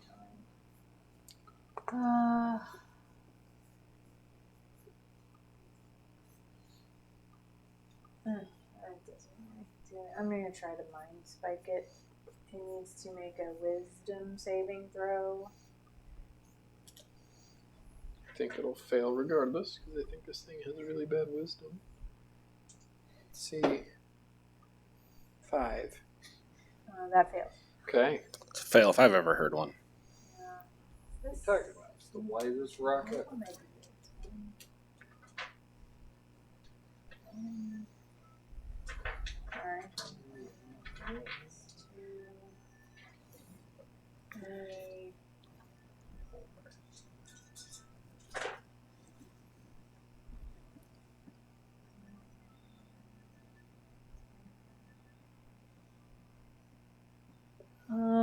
That's 18 points of psychic damage. And not that it matters, but it can't be like invisible or hidden from me. I didn't know that was an accident. I thought I accidentally used that. My hands were nowhere near the screen. I was moving. Why did it around. roll so many? Why did it roll? I don't know. Oh well. Maybe I clicked something else on it. I bet I clicked something. I clicked on something and I'm like, what did I do? Yeah. So 18 points. These are stuck on my screen. Yeah, it can't become hidden from you, and if it's invisible, you can zoom in a bit, but I don't think it's going to do that. So. Well, and you know its location no matter where it's at on the same plane of existence. I think I'll have to wait the next turn to do the mage armor thing, unless I'll have to wait. Unless that's something I could have done before. I thought you had said that you were just going to do that every 8 hours. Yeah, the sort of blanket rule I said was like anytime before we fight. That's how Oscar did it. Could have done it in the morning. That's fine. Yeah, that's how Oscar did it. Same with my false light thing is I just assume if I know there's going to be a fight, I'm allowed to do it. We'll say you would have done that almost every morning. Okay. Then that's all I have. Morning. Okay. Booker, what are you doing? I will. Oh, sorry. I meant to step behind Booker. Booker! Clip it. Do you want to go right there, or do you want to go right there? Just behind him. Between that and the glass dongs, that's beautiful. I will say, and Vivian would probably realize this, but since you're chained to Booker, his movement's going to be affected if you're behind him like that. Well, I can still move 1 square forward, though. We're just letting you... Yeah, I mean... Or you guys could all hold your movement until Booker's turn, and you can hold it. I can do that. That's actually, fine. yeah, we could actually do that. We didn't think about that. Turn, so I guess I didn't like bonus action. I was just... Because that's something I feel like Vivian would know, considering how we're chained up. That just means Booker... I mean, I guess I would only... No, that's fine, because that means Booker can get right up there. Well, that would be my only question. I would not move there if it would mean he could not get up there, but as long as he can get up there, I would move. Yeah. How about that? It's fine. Okay. And plus, the creature's going to move itself anyway, so it's probably going to. We're probably not going to have to run all towards it. I hope not. We'll find out. Hopefully, it doesn't just stand there. But anyway, I will take 1 square forward. And 2 squares back. And I will cast on my bonus action Shield of Faith on the usual, which is Vivian. You need the... So Plus 2 to AC. Yeah. So does that mean that's +1, +2 because I have mage armor? It would go Yeah. above your. Okay. It would go It's over stacks. your. Regular armor class what? What's your dexterity? 13. But, yeah, it's 13. It's +1. So I guess the base is 12, so that is plus. So I don't know. Is the base 12? I thought the base was 10. I think we changed it so it looked like you already had mage armor on, regardless. Because that would make sense, right? Yes, we already added your. Yes. We already added. So that I in just there. had 2 on top of what I already had. Yeah, so you have 16. Yeah. Okay. And thematically, I'm going to just put the shield out and use my action dodge, which sounds counterintuitive with the shield, but it's, since dodge gives me, it gives them disadvantage on attacks towards me. The shield, I think, would be thematically. Okay. I don't know how you want to. No, that's fine. So since you are directly in front of it, make a perception check.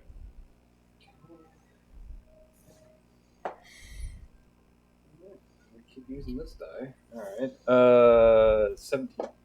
As you recall from fighting this before, this thing likes to heat up the earth around it, so you see the ground coming up to about right there, and like a radius around it is like super hot. So it's probably a good thing you couldn't move. Yeah, well, if I remember correctly, I still have the fire resistance wood on the shield, right? You do, and you have 1, 2, 3, 4, 5, 6, 7, 8, 9, 10 more uses of Okay. it. Like if your shield, I think it was if it gets hit Yeah. with It's- fire, it if just- you it take breaks that many away, fire attacks. Yeah. Anything else with your turn? No, that is move, bonus action, action.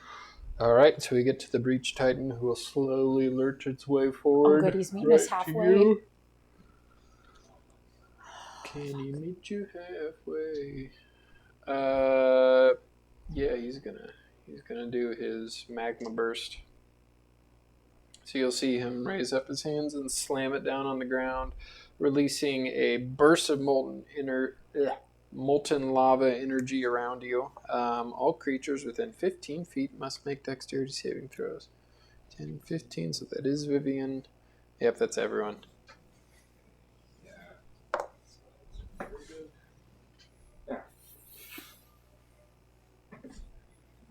Okay, you go away. I have lost faith in you. What'd you guys get? Mod 20. 21. Pass. What'd you get? 6. Fail. What'd you get, Booker? I got a nat 1, Fail. but Yay! getting on it. So, Shield Master, enough damage on 6. Yeah, they hit that. Okay, so you two will take half damage. We'll do that first.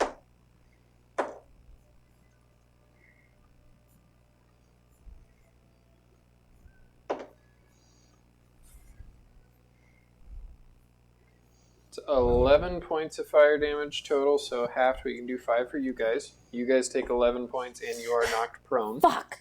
Mine shield- half. Because you have resistance, yes. Yeah. Oops. Should be How do you have 2. resistance again? Was that something? We I talked couldn't about remember. This last time. I know I The always forget. demon, the devil stuff Yeah. So gave yeah, you, you have half, so you do 2, 3. 3, whatever. Yeah. Yeah. I was nice and gave you 1 point on that, so yeah, do 3 Oh, I was just. Okay. because it's 11 points total, so a quarter. Yeah, quarter of that. So, would the shield help with that?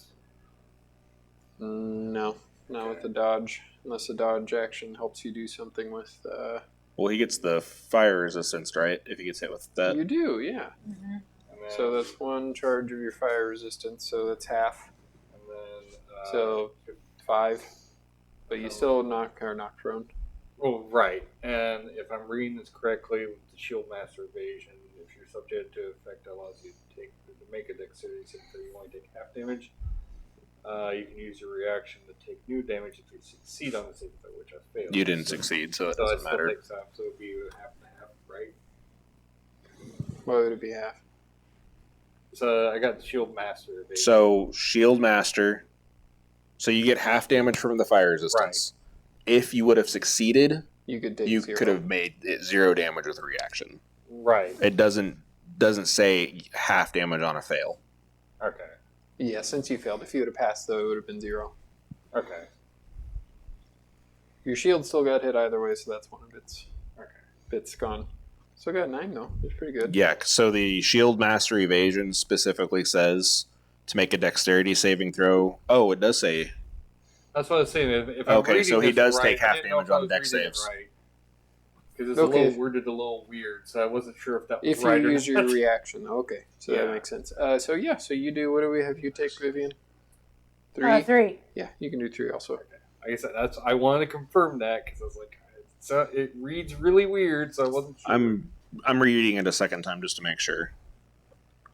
If not, I'm fine. That's not a big deal. I just want to make sure I'm not screwing it up.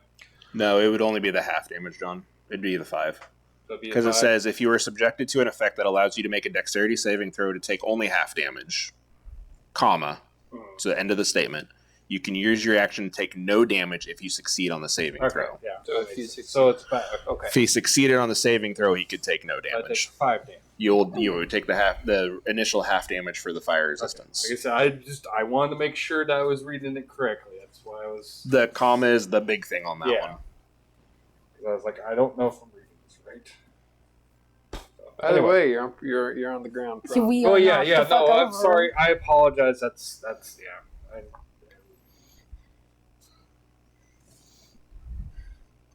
Anyway, I fall down, but I get up again. Does them being prone affect our movement at all? Yeah. Yeah, we can't I really was gonna move. say I can't go anywhere. I mean, we can Help him out. Just get up.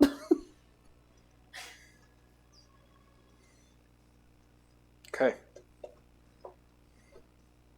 Locke, you are unfortunately within 10 feet of this entity.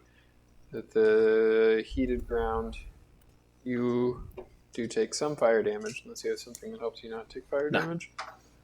2 points of fire damage. I don't have any fancy magic stuff. It is difficult terrain in this heated area around them. I would do, and I don't have my thing, but I would do, like, if I can do a sidestep diagonally. This way? Yeah. Yeah. To try to get out of that. Mm-hmm. And then I will go ahead and snick a blade. I don't think an 11 hits. Nope, 11 will miss. Bonus action, I'll snick a second blade. Natural 20. Are those the mind blades? Or My whatever? psychic blades, Okay. yeah. Natural 20. All right. And since Booker and Cersei are within 5 feet, I get sneak attack. You sure do. Even if I'm on the ground. 12, 18. It does. I mean, it's engaged. 22. It's true. It's engaged. 23. The ground is crispy. 25. 27. Bless you. 33 points of damage. Okay.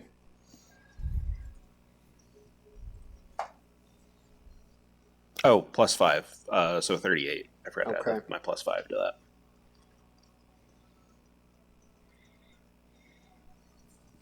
Okay. That'll be it for good old Locky boy.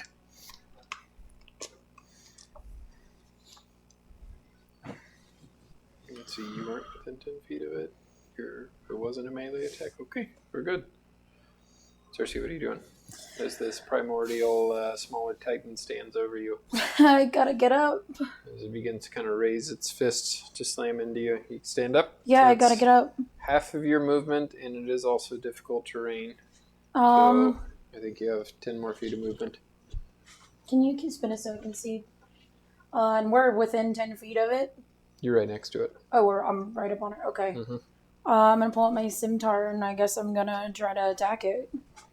Oh yeah, you also start your turn there, so you take fire damage. Forgot Cool. about that. 3 points of fire damage. Neato. Okay. The first attack is a 15. 15 will miss. Okay, and then the second attack is a miss. It's a 1. It's a nat 1. Okay.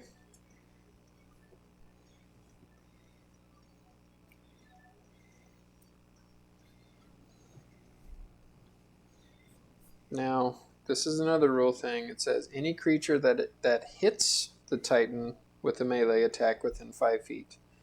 Since you technically didn't hit. It doesn't matter. Okay. You're whiffing. Which is good, because you would have taken damage if you would have hit it. Okay, anything else? Any movement or anything? No, not at this time, no. Alright, Vivian, you are far enough away from you don't take any effects. So what are you doing? Hex. What does that do? Gives her more damage. If I And you can hit, make it- it's a bonus action. So you just put something on it to remember it's hex. You can make it. It's like Hunter's Mark-ish. You can make it have disadvantage for ability checks. Yes, I think saves. I'll do. Yeah, it's on a choose one ability. Yeah, So but it's I on think checks, I'm not going- saves. That's the Yes. thing we always get confused on. That'd be pretty broken Which if is it weird. really Yeah, saves. which is just do athletics. Okay. Well, it'd be strength checks. Oh, okay. It Yeah, says yeah. It just says okay. So ability. athletics would be incorporated in that. Yeah. So yes, we'll just do strength. Because I can't cast. You can do more extra spells. damage on him, can't you? Is that what it does? Well, that was a bonus action spell, so You I can then do I a can cantrip. I can do my cantrips. I can do. ED, you're on stream. Blast. And if it hits, then why is my Eldritch like this? Sorry, it wasn't showing for a second. That might still hit. That is 15 to hit. I'll miss. No, not really. You remember you have that card. Oh yeah, I'll go ahead and hit it. You also get 2 Okay. Eldritch Blasts at level 5. Oh yeah, I need to remember that. We haven't played enough for me to remember I have 2. So That's why I'm I'm here. gonna go ahead and still have that other one. Add 10, so that'd be To add 10 to 25 that one? hit. Okay, that'll hit how much damage on that first one? So let me see here. You clearly do enough damage to blow a Minotaur's head off, so... That's 1 to 10, so that's 6 points of damage. Plus your hex damage. Plus, I think it's a D4, I right? think it's a D6. Let's see. No, you're right. It's a D6. So that's 6 plus 1. So that's 7 points for that first I Eldritch thought you said Blast. it's 4 points for your... It's D6 for hex. But the total beforehand for the It was Eldritch 6. Blast, it was 6. Okay, I thought you 6 said plus 4. 1 is 7. Okay, I'm going, guys. And then I get to try to hit it again with the second Eldritch Blast. That will definitely miss. Here's your card. What'd you get? Like If only you would have guessed... 9. If only you would have guessed Vegeta, then you would be sitting on 2 of these I bad boys. know. I wanted it to be me. What is that, Vegeta, Nikki? Okay. And you guys can always guess the same character, and then you'll both get cards if you both get it right. That's why I was like, didn't why know isn't we could anybody? actually do that. Yeah. I thought we had to guess individual characters. There's too few, I think, on this particular thing. Yeah. to- Well, this one's actual characters, so there's no gray area, whereas with the elves and the sexy things, it was like there's a gray area that, you know, it could be more like what one of you described than the other. Unless you both described the same exact thing. Okay, anything else, Vivian? Any movement? No, I can't. I mean, I think I'll just stay where I am. Okay. Well, Booker, first thing, you take the heat I am damage. concentrating, though. That's 4 points of hot damage. Okay. And that's on your feet, so that won't take anything from your shield.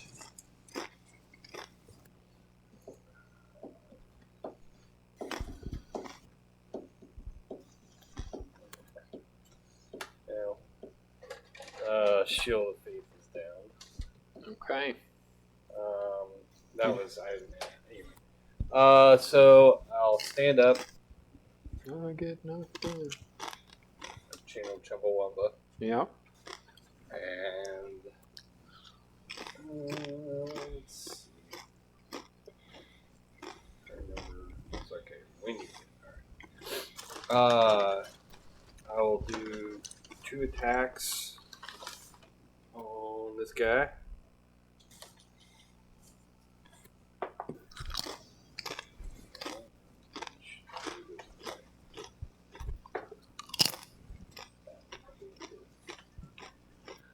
Okay. Okay, so first one's a mod 20 to hit. The second one's That'll hit. 11 to hit. 11 will miss. Okay. So I'm going to pump a Divine Smite into him. 8 for the sword.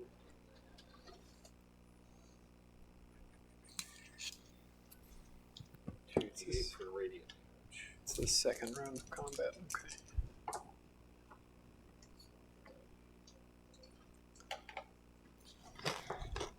Alright. Do I need to separate the radiant damage? Nope. Okay. That is 21 points of damage total. But it's okay. Well, your sword is slashing damage, right? Yep. Okay, so yes, you do need to separate it. Sorry. So it's 10 points of slashing damage Okay. and 11 points of radiant damage. Okay. I'm assuming there's a... I don't know what the effect Yeah, is. you'll take 4 points of fire damage with the sword that hits. Blocking it out with the shield. Oh god. You can't block any. Well, I mean, I No, guess, 'cause I don't it's- know, it's because from if your I'm sword out hitting. open, yeah. So. it's whenever you get attacked, Yeah. not from effects. Okay. Anything else? That is it. Okay.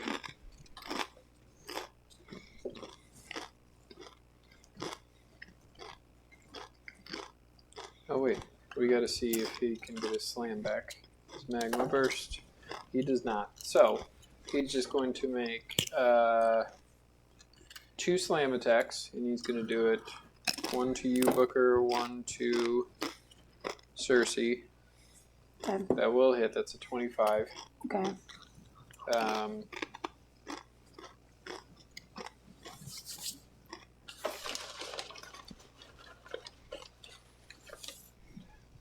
You'll take 10 points of regular damage for you. Yep. And 2 points of fire damage. We can half that to 1, and then I'll use up one of the. That'll be 11. Yep, 11 total. With its second attack, he'll hit you. Okay. Oh yeah, that'll. What's your armor class? 16. 16. I think that'll miss. Yeah, I rolled a 14. Okay, so he missed you.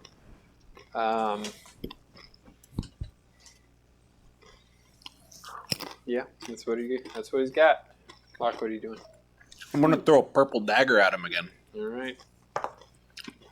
Gambit. Does a 19 hit? 19 will hit.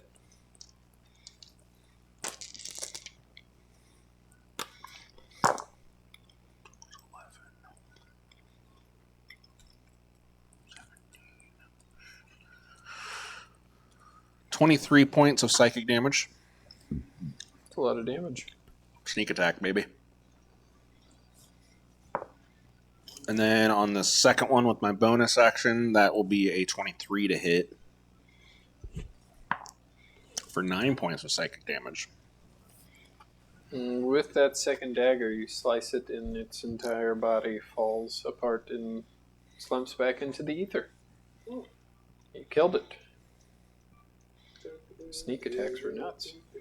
It can be. It helped that Well, I was got a crit on the one. useless in this fight. Yeah, I did like. damage. I did. You guys absorb damage, it's fine. As you Well, I do did one take a job. look around, Well, we already there did is one. still plenty of chaos happening around you. To your side, you do see Geralda with her crossbow arm and leg both firing at one of these beasts. She's chained with the others that are sharing your cell. You see Roska smashing into it axes. You see Ticket kind of in a militaristic, like almost like Spartan-like stance, like stabbing. They seem to be doing a number on it. But you do see Barrick not engaging unless he really has to. But the real heavy hitter is Silvar, who's doing a lot of the damage, like you were sneak attacking it. A few, maybe like 12, 15 seconds after you guys destroy yours, theirs gets destroyed too. And you do have a moment where you kind of nod to each other. Are you guys doing anything else as combat winds down? I'm probably going to lay on hands on me a little bit. You do see several of the groups who are not as fortunate as you, and you do see several of these titans still on the loose as they have dispatched their combatants that they're supposed to fight and turn their eyes on other combatants who have already won or are currently fighting.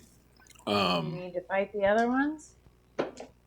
None of them of which train their eyes on you. That's good.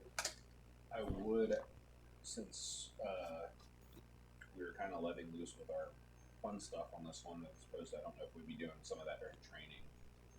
Nate Would look up at Inquisitor Knox and allegedly the king.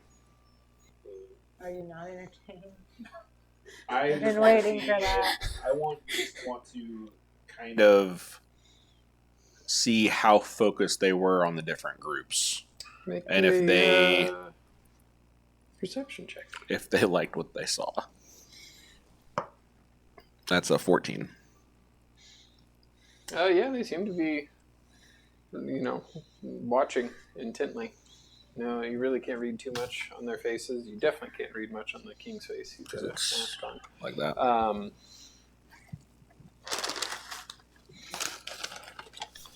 You do, however, see a titan that looks pretty beaten up, making his way over to you guys. Are you doing anything? 23 to hit. 23 will hit. Do I get sneak attack on this? Nope. That'll be 11 points of damage. I rolled a 6 on the 11 dice. points of damage. He does fall, but he kind of begins to claw his way over to you. And you do see 2 crossbow bolts right into it as you turn. And you see Heraldo giving you a nod. They do turn, and there's another primordial titan kind of making its way over to them. We'll say for these intents and purposes, you guys can help clean up. I mean, unless you Help. wouldn't. I would help help with it. if everybody. I mean, as long as everybody's on board. I mean, it's one of those Yeah. things where it's like You're we now made to the it point this where you can far, kind of so we keep don't your want distance. that, yeah. And I think yeah, that's fine. we wouldn't put you're not ourselves very in. helpful here. We Your wouldn't turn to put be ourselves. Bite your legs off. You can just Put yell your feet motivational up. stuff.